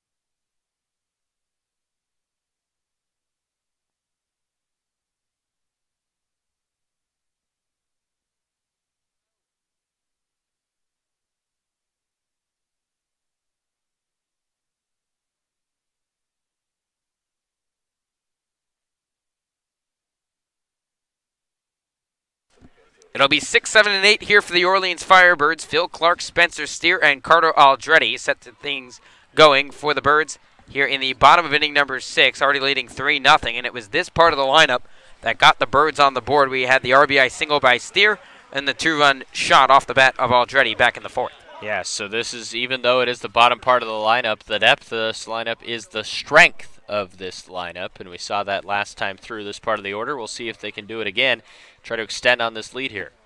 First pitch here to Clark, a bending breaking ball in there for a strike. Phil Clark 0 for 2 tonight, flew out to the center fielder Bishop back in inning number 2, and then flew out to left in the 4th. Lefty on lefty matchup here, 0-1 pitch, line down the left field line, tailing towards the foul pole as Malfetta chases it down there, camps under it, and makes the grab on the track for the first out of the inning. So 3 flyouts for Phil Clark in an over 3 days so far, and that will flip it to Spencer Steer, who had the first run batted in of the night for the Birds. Yeah, it was a perfectly placed single right up the middle. Was not hit hard at all, but he didn't need it to be. Right back up the middle against his teammate at the time, James Acuna. Gave the Birds a 1-0 lead, and then the very next batter, Carter Aldretti, was able to bang a 2-run homer. First pitch to Steer in there for a strike. Spencer Steer 1 for 1 tonight. Walked in his first plate appearance, then drove in that run with a single back in the 4th. 0-1 pitch fouled away back to the screen. And now Basso jumps ahead. No balls and 2 strikes. And this ball game so far pitched wonderfully by the Firebirds. Just 1 hit for Brewster at the moment. Heading to the top of the 7th for the Whitecaps. Just 9 outs remain for Brewster as the 0-2 pitch to Steer kicks off the glove of Donovan, and that will make the count 1 ball and 2 strikes. And for Basso so far, his breaking pitch has either been boom or bust. We've seen a few of them not even break at all, just been really high floaters way out of the zone. That was one right there. 1-2 pitch to Steer. Ground ball off the glove of the shortstop Eden and kicks in to shallow left field. Spear takes a big turn around first base, but thinks better of it. But Spencer Steer aboard for the 3rd time tonight, and the Birds have a 1-out base runner here in the bottom of inning number 6. Spencer's having himself a night at the dish. Walked back in the 1st, and then 2 straight singles to that one, a hard hit ball, and a very, very fine night at the dish. And now it'll be the guy who provided the boom so far, Carter Aldretti, with that 2-run homer, will step back in. Aldretti, who had that 2-run shot like you mentioned back in inning number 4, digs in. First pitch to him in there for a strike. Aldretti extending his hit streak now to 7 games. He's had a hit in every game but one that he's played in. Meeting on the mound here as Joe Donovan, the catcher, comes out to talk to the pitcher, Basso. Aldretti, originally from Monterey, California, attends Arizona State. He's done a very good job at moving over base runners at ASU. This past season, in 52% of the chances that he had, he moved a runner over. 0-1 pitch to Aldretti, a low strike called by the home plate umpire, John Diodormio. And now Basso jumps ahead, no balls and 2 strikes. 3-0 Orleans leads, here with 1 out in the bottom of inning number 6. Steer leads off first base after reaching for the 3rd time tonight. 0-2 pitcher to Aldretti, a breaking ball that tails outside, and that will make the count 1 ball and 2 strikes. Another beautiful sunset here at Eldridge Park, as you can see on your screens on the YouTube live stream. And just a absolutely gorgeous night for baseball, and the Birds playing very well so far. 1-2 pitch to Aldretti, hard line drive down the right field line, tailing foul, and that kicks up on the top part of the hill down the right field line. And Eldridge Park filling out a little bit tonight here on June 21st. Friday night, if you're available tomorrow night, come out to the ballpark. A great day, June 22nd.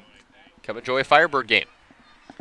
The 1-2 pitch to Aldretti, fastball fouled back once again, so we'll do it again at 1-2. And I wonder why that's such a great day in your eyes, Braden Bell. June 22nd, 1997. Right. Any significance to that day for you? Well, if that day didn't happen, I wouldn't be here. So I'm thankful for it. It is my birthday tomorrow, folks. 21. But we'll be focused on the game, of course, when it comes time tomorrow at 7 o'clock. The big 2-1, so a happy early birthday to you as Aldretti hits this back to the pitcher. Nice stop by Basso, who tosses to second base, not in time. And then on to first, it was in time, but the throw from Basso pulled the shortstop Eden off the bag, and Steer beat it out.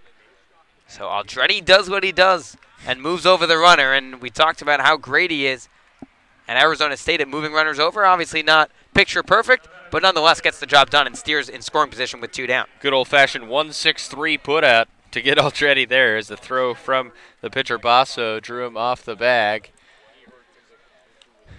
But Spencer Steer will be at second base for Sal Gazzo, who picked up a very strong hit in his last AB.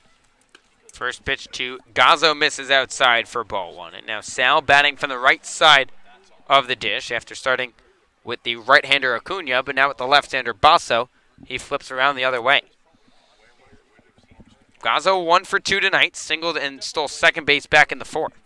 He was then stranded out there after Brandon White struck out, who waits on deck. Another mound meeting here from Joe Donovan, trying to get on the same page as the pitcher, Brady Basso.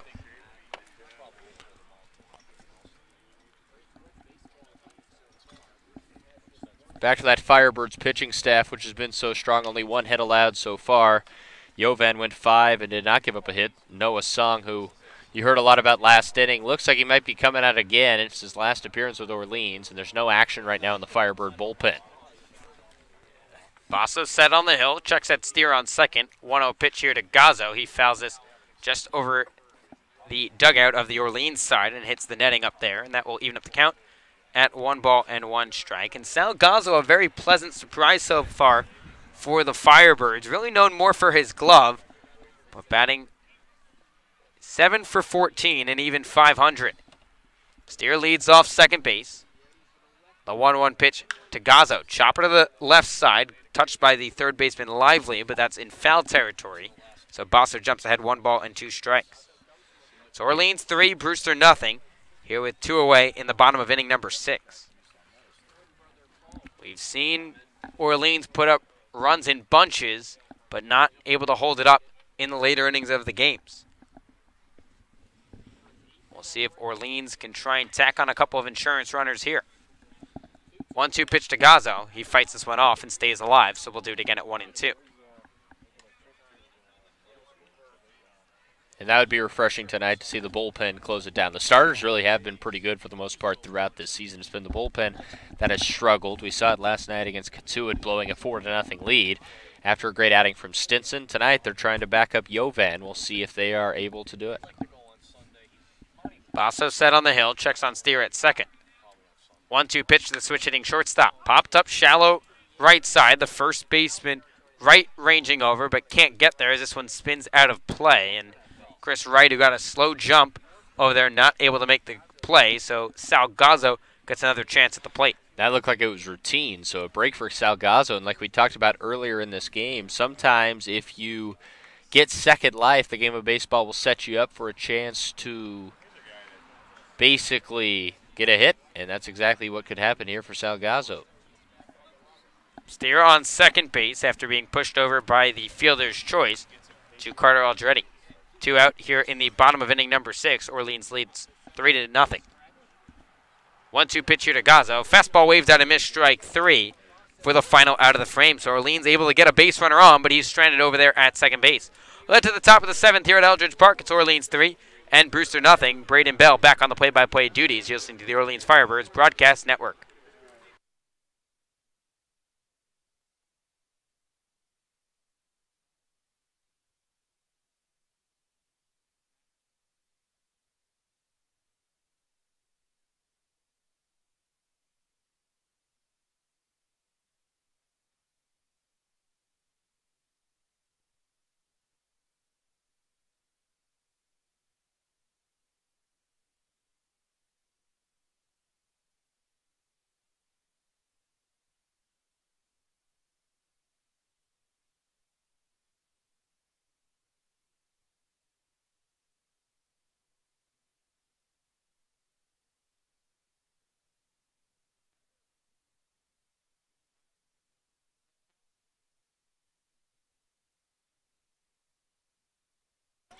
Welcome back to Eldridge Park. It is a pitcher's duel, and that is how Firebird baseball is at its best when the pitchers are going. And so far it's been a gem from both Kenyon Jovan and now Noah Sung, the first reliever out of the bullpen, who was able to work through a bit of trouble in his first inning of relief, out of the inning by a 5-4-3 double play, and will now work through 2-3-4 here in the 7th inning. 3-0 Orleans over Brewster as the Firebirds look to pick up their 3rd win of the season, 2-6 overall. But the tide turning, as we referred to early in the schedule, in terms of home games, as Noah Song delivers ball 1 high to Mike Massey, a guy who reached on an error in the first inning and hit into a double play his last AB. 6 of the first 8 games were on the road for Orleans, and that led to a 1-5 road record. Obviously, the documents have been well documented here on OFBN, but 5 of the next 6, including tonight at home here at Eldridge Park, and against Hyannis, who has struggled, and also Brewster. As that pitch hit out into the gap in right field, it'll drop in front of Blade, and it's going to be extra bases for Mike Massey, who slides into second base safely for a lead-off double off of Noah Song. Yeah, well-hit ball by Massey. And you know when a ball's hit out to right center, you kind of get the deer eyes on looking for Brandon White to make the play. But that ball hit in kind of no man's land between J.J. Baudet and Brandon White. So he's not able to get there in time. But here we go again. We saw Brewster mount a little bit of a rally an inning ago. They're doing so again here to start the 7th. We'll see whether or not Noah Song can buckle down like he did last inning, as he gave up a single and also walked a guy in the 6th, was able to work around it and pitch a scoreless 6th inning. This time, after a leadoff double, we'll have to face the middle heart of the lineup, as it is Connor Grammas, the DH, who's 0 for 2, that takes ball 1 outside to Song.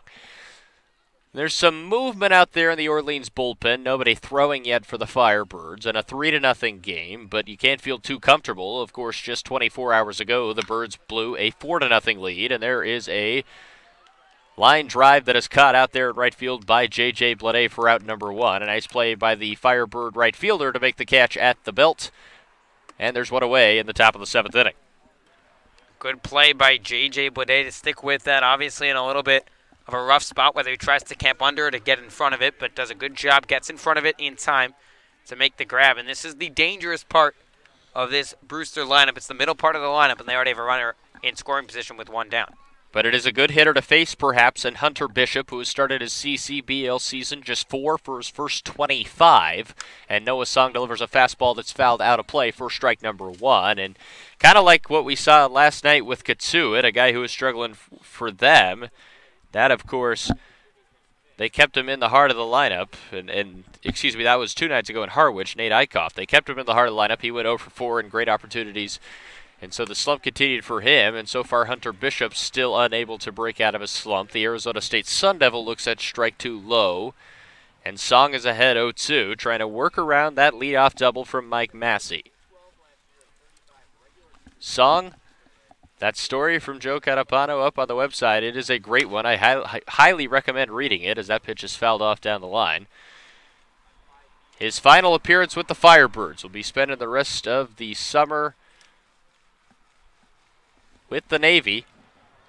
And of course, a huge thank you to all of our servicemen and women.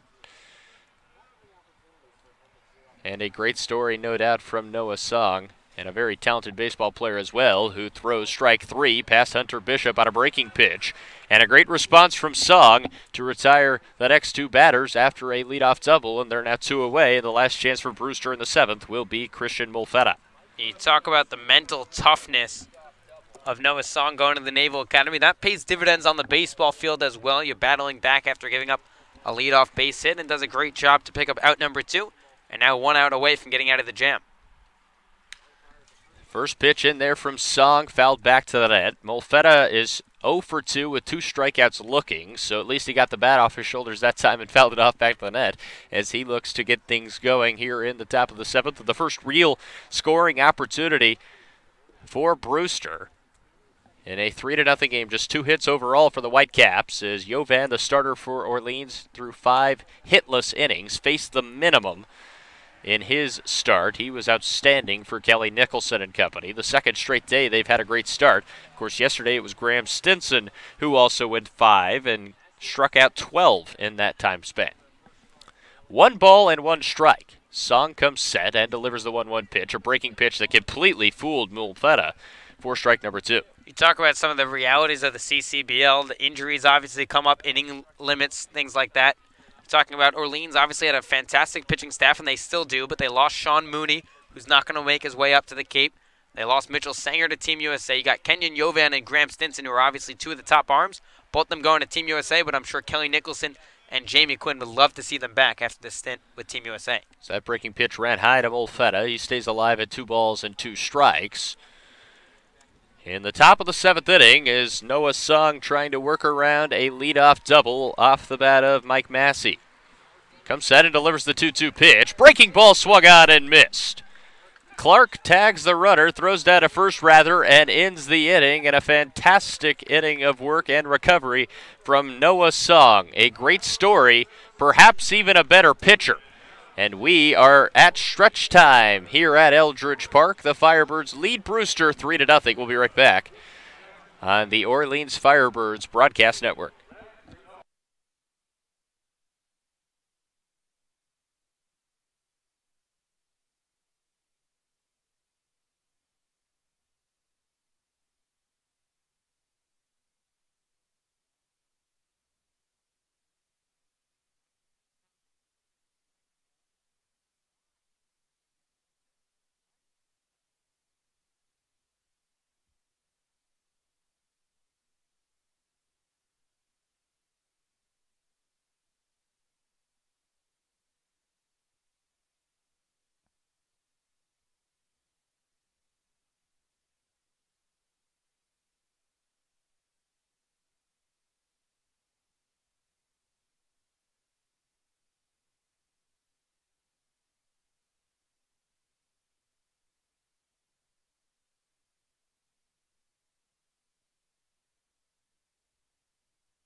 Welcome back to Eldridge Park. It's been all good for the Firebirds so far here tonight. They lead Brewster 3-0. Braden Bell, Josh White on the call. A new pitcher out there for the Brewster Whitecaps. It's Carson Coleman taking over for Brewster.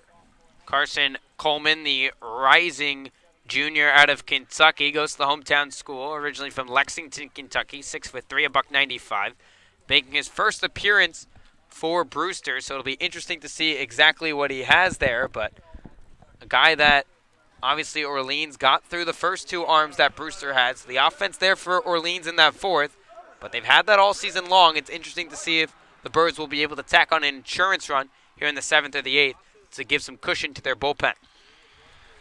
We'll see whether or not Brandon White can break out of that slump he's been in. And like you said, Coleman's first appearance this season in the CCBL. The end of the line for Brady Basso. 2 1/3 innings pitched, 2 hits, no runs allowed, no walks, and 2 strikeouts. So he did a good job of coming in and shutting down the Orleans offense as Brandon White looks at strike 1, and he is 0 for 3, 2 strikeouts into the night. Coming into the night, he was really struggling, and it's continued as he's now struck out 10 times over the course of his past 25 at-bats. Just 3 for 25.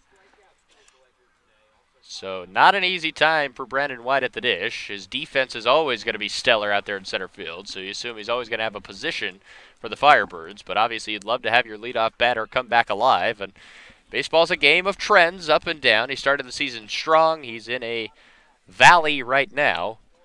But all it takes is one hit sometimes to turn it back around. Here comes the 1-2 pitch to White. Goes high.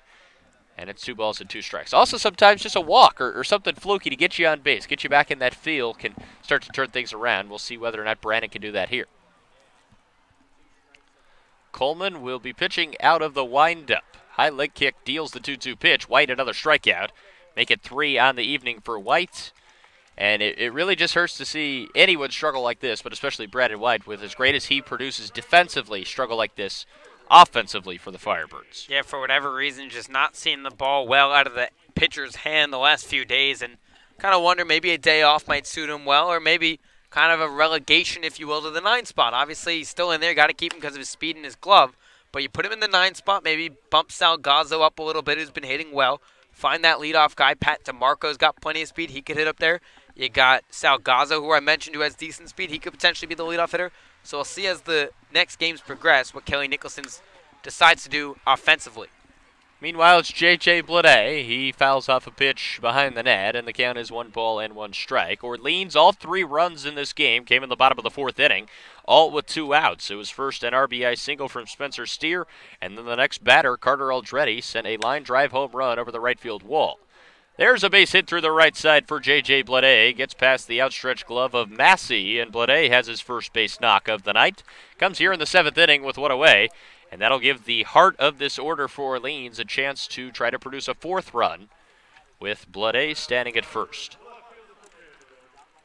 Nice swing by J.J. Blade. Didn't hit it all that hard, but in the right spot. And again, Orleans in not necessarily a necessity to grab an insurance run, but it'd be a nice comfort type of thing. And you got DeMarco's having a good game, and Wyatt on deck behind him with a runner on first. So Pat DeMarco, who has been solid so far tonight for Orleans, will have a chance. The number 3 hole hitter's 2 for 3, and he looks at ball 1 outside from Carson Coleman. DeMarco, an SEC guy, going up against a Kentucky Wildcat. So an SEC battle here at Orleans at Eldridge Park. Pitching has been fantastic for both sides. And the 1-0 pitch runs low, ball 2. And DeMarco's ahead in the count, with Logan Wyatt standing on deck, and that's always a good sign for Orleans when he's has a chance to try to drive home a run with a runner on base, and that's the situation right now. DeMarco with great speed, ahead in the count 2-0, swings and misses at a fastball in the outside corner, and it goes to 2-1.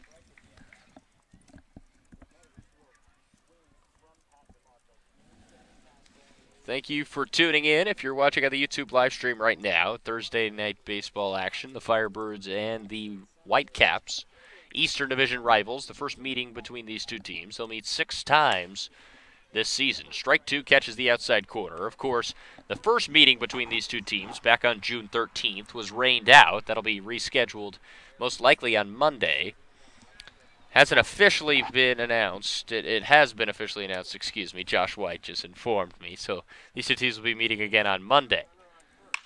DeMarco to the right side. It's going to be fielded by Massey. Over to the shortstop, Eden, and first base not in time. So the legs of DeMarco withhold a double play attempt, but they still do get the lead runner and out number 2.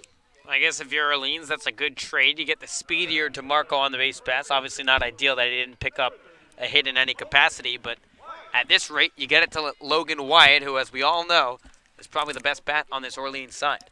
Yeah, and here is Logan, reached on his first 2 ABs, was walked and then hit by a pitch. He will reach base in a variety of different ways, and that's exactly what he did his first 2 ABs, but he's always a threat to send a base hit or a home run with any swing of the bat, and he looks at ball 1 high. Logan, 2 home runs and 5 RBIs, now 5 runs scored as well for the big first baseman from Louisville, Kentucky. 6'4", 225.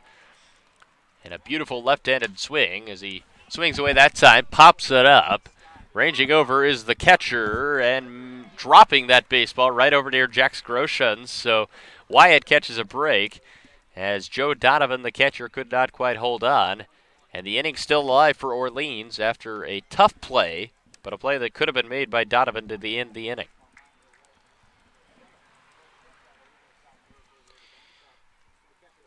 So Pat DeMarco stands at first base for Orleans. Logan Wyatt, the batter for the Firebirds. Birds up 3-0. Here comes the pitch. It runs outside. Running is DeMarco. The throw there in time, and they tag him out for out number 3. So they catch DeMarco trying to steal, and that ends the inning. 1 base hit for the Firebirds. They aren't able to do anything with it, and we will head to the 8th inning here at Eldridge Park. Noah Song will come back out for the Firebirds, as Orleans looking to pick up their 3rd win on the season, just 6 out away from doing so. We'll be right back on the Orleans Firebird Broadcast Network.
Welcome back to Eldridge Park. 3-0 Firebirds lead, and Noah Song's back out there for his 3rd inning of relief and delivers strike 1 in there to Dominic Canzone, the right fielder, who is 0 for 2.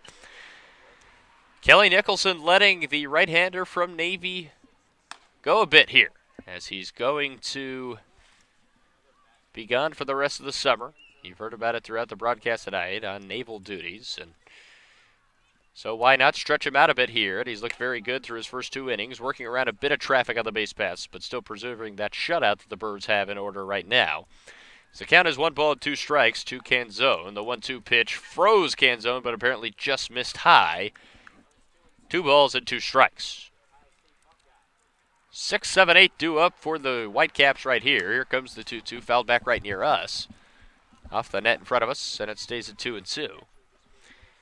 Birds will be back home tomorrow night. We'll be on the air at 6:45 p.m. And then on the road to Catuit again on Saturday.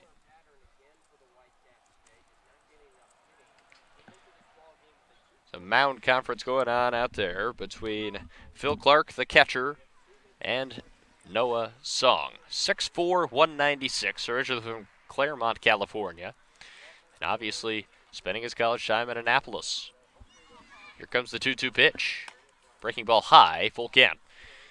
As the Whitecaps down by 3, just trying to get base runners aboard right now, and that's exactly what Katuitt was able to do yesterday in the 7th inning. And here comes the payoff pitch, fouled off down the left field line. It stays at full.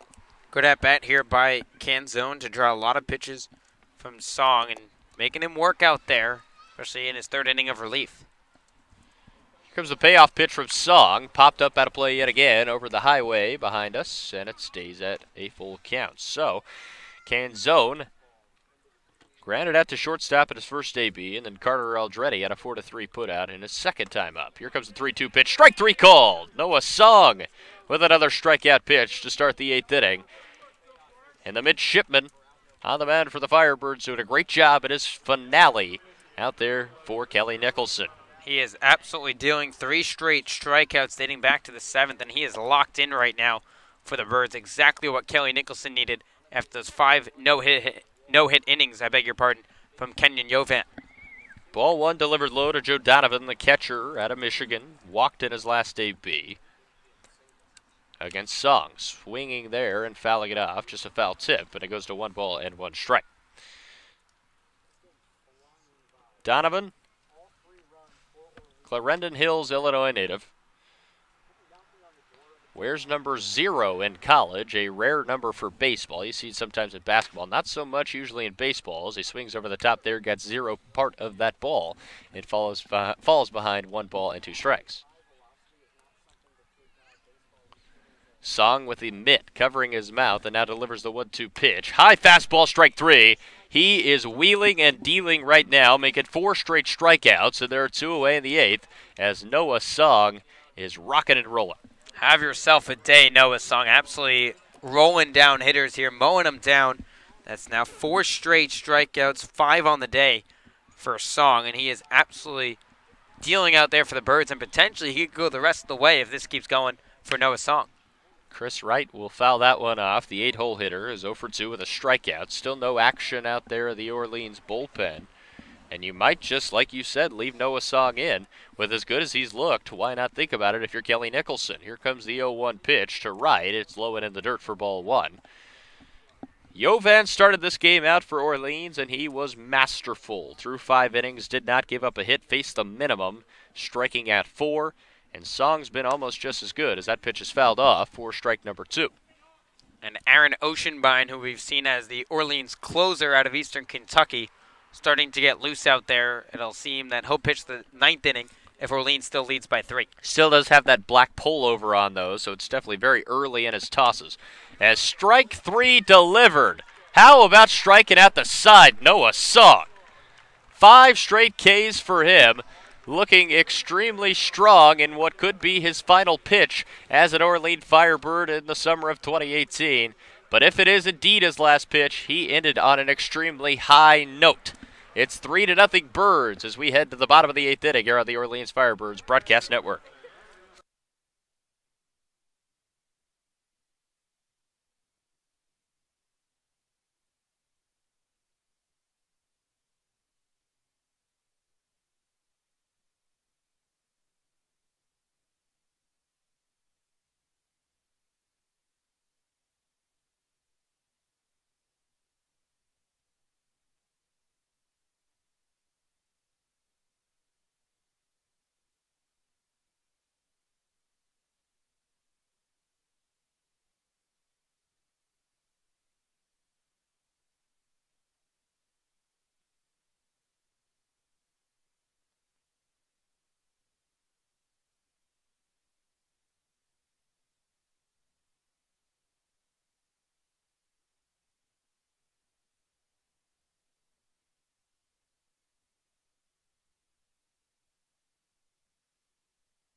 Three to nothing Firebirds. We're in the home half of the 8th inning. Aaron Oceanbine starting to throw out there in the Firebird bullpen. The Orleans closer might have the ball in the 9th inning, as the Birds would love to put up some runs and make it a non-save situation. They've been bit in the back multiple times in close games to start out this year, and it's a good part of the Firebird lineup to try to add some more offensive damage. It'll be Logan Wyatt back up there, who had his at-bat ended short after a great throw from the catcher, Donovan, in the 7th inning. There's a pop-up to right field on the first pitch of the bottom of the 8th. It's caught by Canzone for out number 1. So Wyatt goes down on a fly out to right, and now it'll be Jax Groshans, who is 0 for 3 on the evening so far. We'll see if the DH tonight for the Firebirds can break through. In his 4th AB, Groshans hit a homer last night for the Firebirds. We talked about that earlier tonight. It was a line drive shot at Katuitt. Trying to get something going for the Birds here in the bottom of the 8th inning. He looks at strike 1 from Carson Coleman, and a big thank you to the Groshans family. They'll be feeding the team and the interns, including the media team, tonight after the game. So looking forward to that, as his mom and dad have been in town the entire season so far. Talked to them way back before the opening game. They said they're going to spend about 3-4 weeks in Cape Cod this summer watching their boy Jax. Groshans is behind 0-2 with the count with 1 away. Here comes the 0-2 pitch, fouled off out of play up on the hill. We'll stay put right there. Yeah, I'm a big fan of those post-game meals in the early going, Braden. They've been some delicious food here at Eldridge Park. We even had one in Wareham. A big fan, and really appreciate the Groshans family chipping in. We'll report on how that was tomorrow night. We'll give you a recap on that. Here comes the 0-2 pitch. Line drive will be fielded out of bounds by Eden. Have to throw over to first base in time for a 6-3 putout. And out number 1 of the bottom of the 8th inning. Of course, both teams extremely quiet offensively. Second out of the 8th inning. Both teams extremely quiet offensively. Besides that quick 2-out rally, it was gone in a flash, but it resulted in 3 runs for the Firebirds, and that's the difference in the game so far. Brewster only 2 hits on the night. Orleans was 7 overall. As Phil Clark, the left-handed hitting catcher, will dig in for the Firebirds with 2 away, and he looks at a high fastball. Goes ahead and the count 1-0. A couple slow days for the guys in the heart of the order here, and Wyatt, Groshans, and Clark. We'll see if Clark can extend the inning, try and give Orleans another insurance run. Easy pitch to lay off of, so Coleman can't dot the zone on the first 2 pitches of this AB, and that puts Clark ahead 2-0. A big-time situation for Orleans. They've been struggling, 2-6 overall, but they've only played 2 games at home. Looking to improve to 2-1 here at Eldridge Park, and 5 of the next 6, including tonight, here in Orleans, so a chance to try to turn things around a bit for Kelly Nicholson's bunch. Phil Clark is ahead 3-0 in the count, and here comes the 3-0 delivery, high, ball 4. So Clark's on base for the first time here tonight with a 2-out walk, and that'll bring up Spencer Steer in a similar situation to what we saw back in that 4th inning with 2 away. Steer was able to single home a run in that sequence. We'll see whether or not he can continue his hot night at the plate. He is 2 for 2 with a walk as well. So he's reached in all 3 plate appearances. And the Oregon Duck will have a chance here with 2 away in the bottom of the 8th. Coleman comes set, delivers strike 1 on the outside corner to Spencer Steer. You want to go up and down this lineup. There's a bunch of guys that are having a good night in a very quiet way, if you will. Spencer Steer, one of those guys, has been on base all 3 times, but hasn't hit a long ball. But you get that production out of your 7-hole hitter every night, you'll take it every day of the week. The 0-1 pitch to Steer, fouls it off behind the net for strike number 2. A lot of souvenirs issued tonight between these 2 teams. Foul balls have been of a plenty. And that's a good sign if you're a Firebird fan. Usually when you're seeing a lot of foul balls, it means that the hitters cannot just time the pitches they're seeing, and it has been a gem so far between Jovan and Sung. We'll see if Oceanbond gets the ball in the 9th as Steer looks at ball 1 high and outside. So he looks to try to extend this inning for Orleans. Already up 3-0, but an insurance run or 2 would never hurt. Coleman gets the sign from Donovan, comes set, with Clark standing at first base. Here comes the 1-2 pitch to Spencer Steer. Strike 3 called on the inside corner, and the side is retired. So the Birds get a base runner in the bottom of the 8th, unable to do anything with it. And we'll head to the 9th. It'll be Aaron Oceanbine coming in for the Firebirds, looking to close the door and give the Birds their third win on the season. We'll find out if he can do it coming up next on the Orleans Firebirds Broadcast Network.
Three to nothing Orleans as we head to the ninth inning, and the Firebird closer, big Aaron Oceanbine, out there on the bump trying to close things out for Orleans.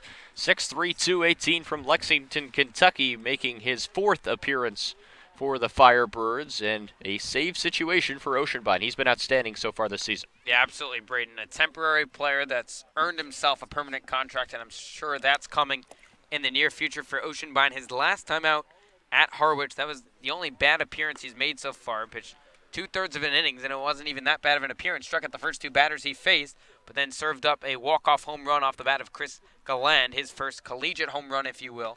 Now having a single home run at Boston College this past season. But Oceanbine, guy that works hard with that fastball, generates tons of swings and misses, keeps runners off the base pass. Expecting some big things out of him, facing the bottom and then top of the order for the Brewster Whitecaps. And as great as Oceanbine has been this season, he will still have a lot of pressure on him in this situation trying to pick up the save, especially after what the first two pitchers for the Firebirds did tonight. Kenyon Yovan went 5 innings, did not give up a hit, struck out 4. And we'll give you the final line on Noah Song as he bids farewell to Orleans, and he was outstanding tonight. 3 innings pitched, 2 hits allowed, 1 walk, 6 strikeouts as he struck out the final 5 batters he faced.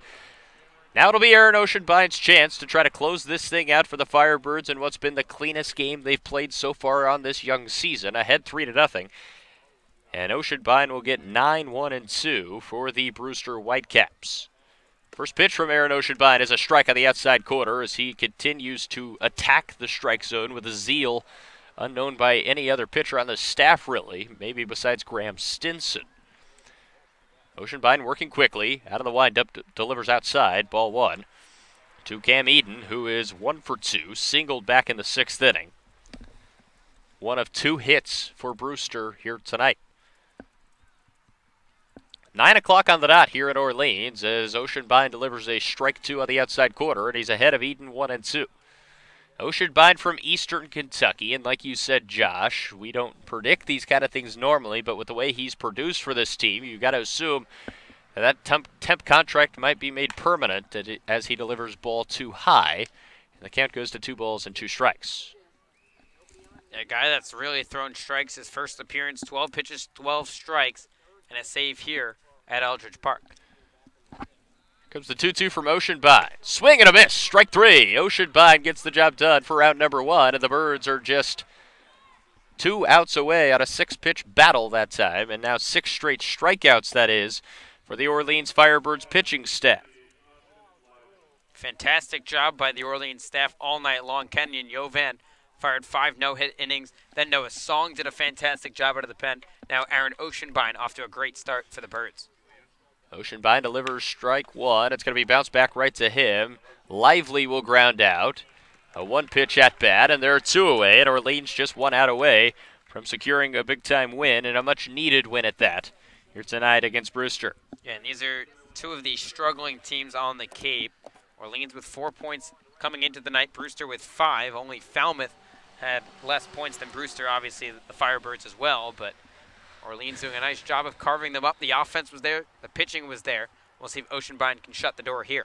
Oceanbind delivers ball one to Mike Massey, the two-hole hitter, who is 1 for 2. Reached on an error in the first inning, 1 for 3, and doubled his last at bat. Oceanbind delivers a 1-0 pitch, grounded foul. Tomorrow night we'll be back at home as the team with the best record in the CCBL, the Wareham Gatemen, will be here at Eldridge Park. Coverage beginning with the Bird Talk pregame show at 6:45. As the Firebirds split a doubleheader with Wareham on Sunday, way out west. The Birds will look to pick up another win. That bat was shattered. Oceanbind's been known to do that so far this season, running the fastball in on the hands of hitters. He's been very successful doing so. 1 ball and 1 strike with 2 away here at the top of the 9th inning. Only 2 hits for the Whitecaps so far tonight. Oceanbind gets the sign from Clark, comes set with the 1-1 pitch and a swing and a miss. And now the Birds just 1 strike away. Oceanbind doing exactly what he's done the first few appearances for Orleans. Throw strikes, get ahead of hitters, and try and retire them with swinging strikes. Here comes the 1-2 from Oceanbind. Fouled off right back towards us near the net. We'll do it again, 1 ball and 2 strikes. An absolute gem and something refreshing for this pitching staff and really this whole team to have here tonight. Oceanbind looking to nail down 1 more strike and put a nail in the coffin. Here comes the 1-2 pitch.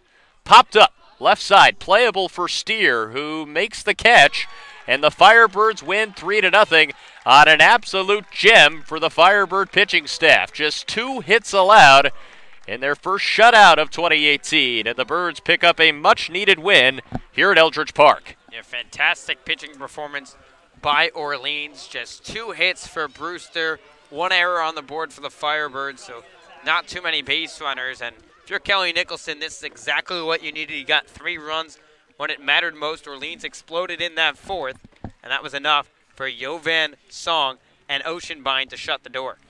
So the Birds improved to 3-6 overall. Brewster drops to 3-5-1.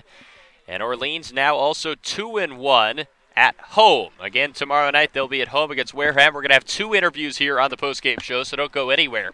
First, it's going to be with starting pitcher for Orleans, Kenyon Jovan. He'll be on the field momentarily with our very own Eliab Gabai.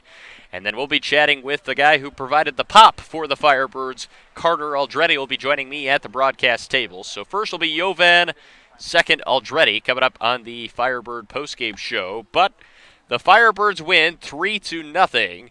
Orleans with 3 runs on 7 hits, 1 error, and Brewster with no runs, only 2 hits for the Whitecaps, 1 error for them as well. And once again, Josh, we can't say it enough, just a dominant performance for the Firebird pitching staff. Yeah, just unreal by Orleans. Able to get the job done. The pitching was there. The bats came alive when they needed it. And I think the big thing for Orleans, they didn't leave too many base runners left on base. So that was really kind of the reason why they dropped some of those games during this tough stretch for Orleans. And you talk about playing at home, and that's a huge boost for sure.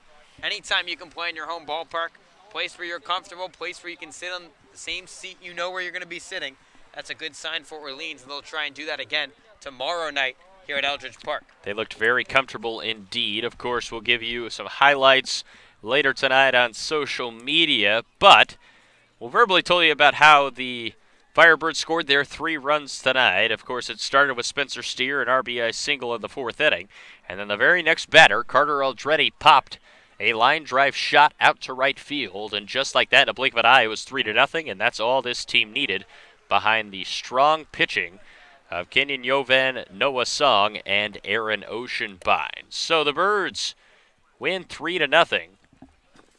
The winning pitcher is Kenyon Jovan. Did not give up a hit through 5 innings. He'll speak with Eliab Gabai momentarily, and Aaron Oceanbind gets the save. Acuna for Brewster gets the loss. We will step aside for a moment and give you those interviews momentarily here on the Orleans Firebirds Broadcast Network.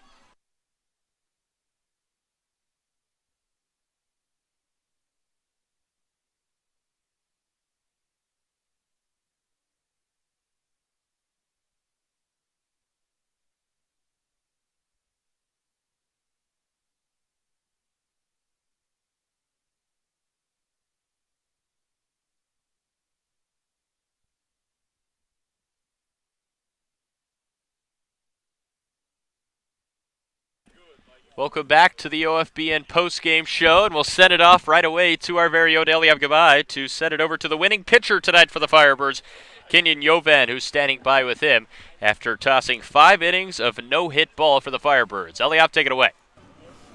Thanks, guys. I'm here with Kenyon Yovan, and Kenyon, a tough road trip. You guys are finally back home. How does it feel to be back at Eldridge Park? Oh, it feels amazing having the fans behind us. Being able to, just get a feel back, being able to get on a roll again. It's nothing's better than being able to throw in your home park. That's right. And speaking of getting on a roll, 5 innings pitched, 0 hits, 4 strikeouts. Why do you think you found your groove today? Just trying to keep the tempo up. Phil did a great job behind the plate today. We talked a little bit about their guys through their lineup. Guys were hot and stuff like that. Being able to stay consistent through the zone with all my pitches. That was a big key today, having 4 pitches for strikes. So just keeping a good tempo throughout the whole game, quick outs, getting ahead in counts. That was the biggest thing for me today. And you will be joining USA Baseball soon enough. Mm-hmm. How do you think you can apply this Cape Cod experience to USA Baseball? It's playing the top players in the country is amazing. Being able to go to USA and play the top players in the world. It's definitely I'm lucky enough to do it, but I got to go out there. Still got to throw strikes. Still got to do my thing. So now it's just another day at the ballpark, trying to go out there and play and just enjoy every second of it. Well, just another day, boys. Back to you. Thank you, Kenyon. Thank you. Thank you. Appreciate it. And thanks, Eliav, for that. As a fantastic interview from a fantastic young man. Thanks for stopping by, Kenyon Yovan. So we will step away once again, as we will try to be joined by Carter Aldretti.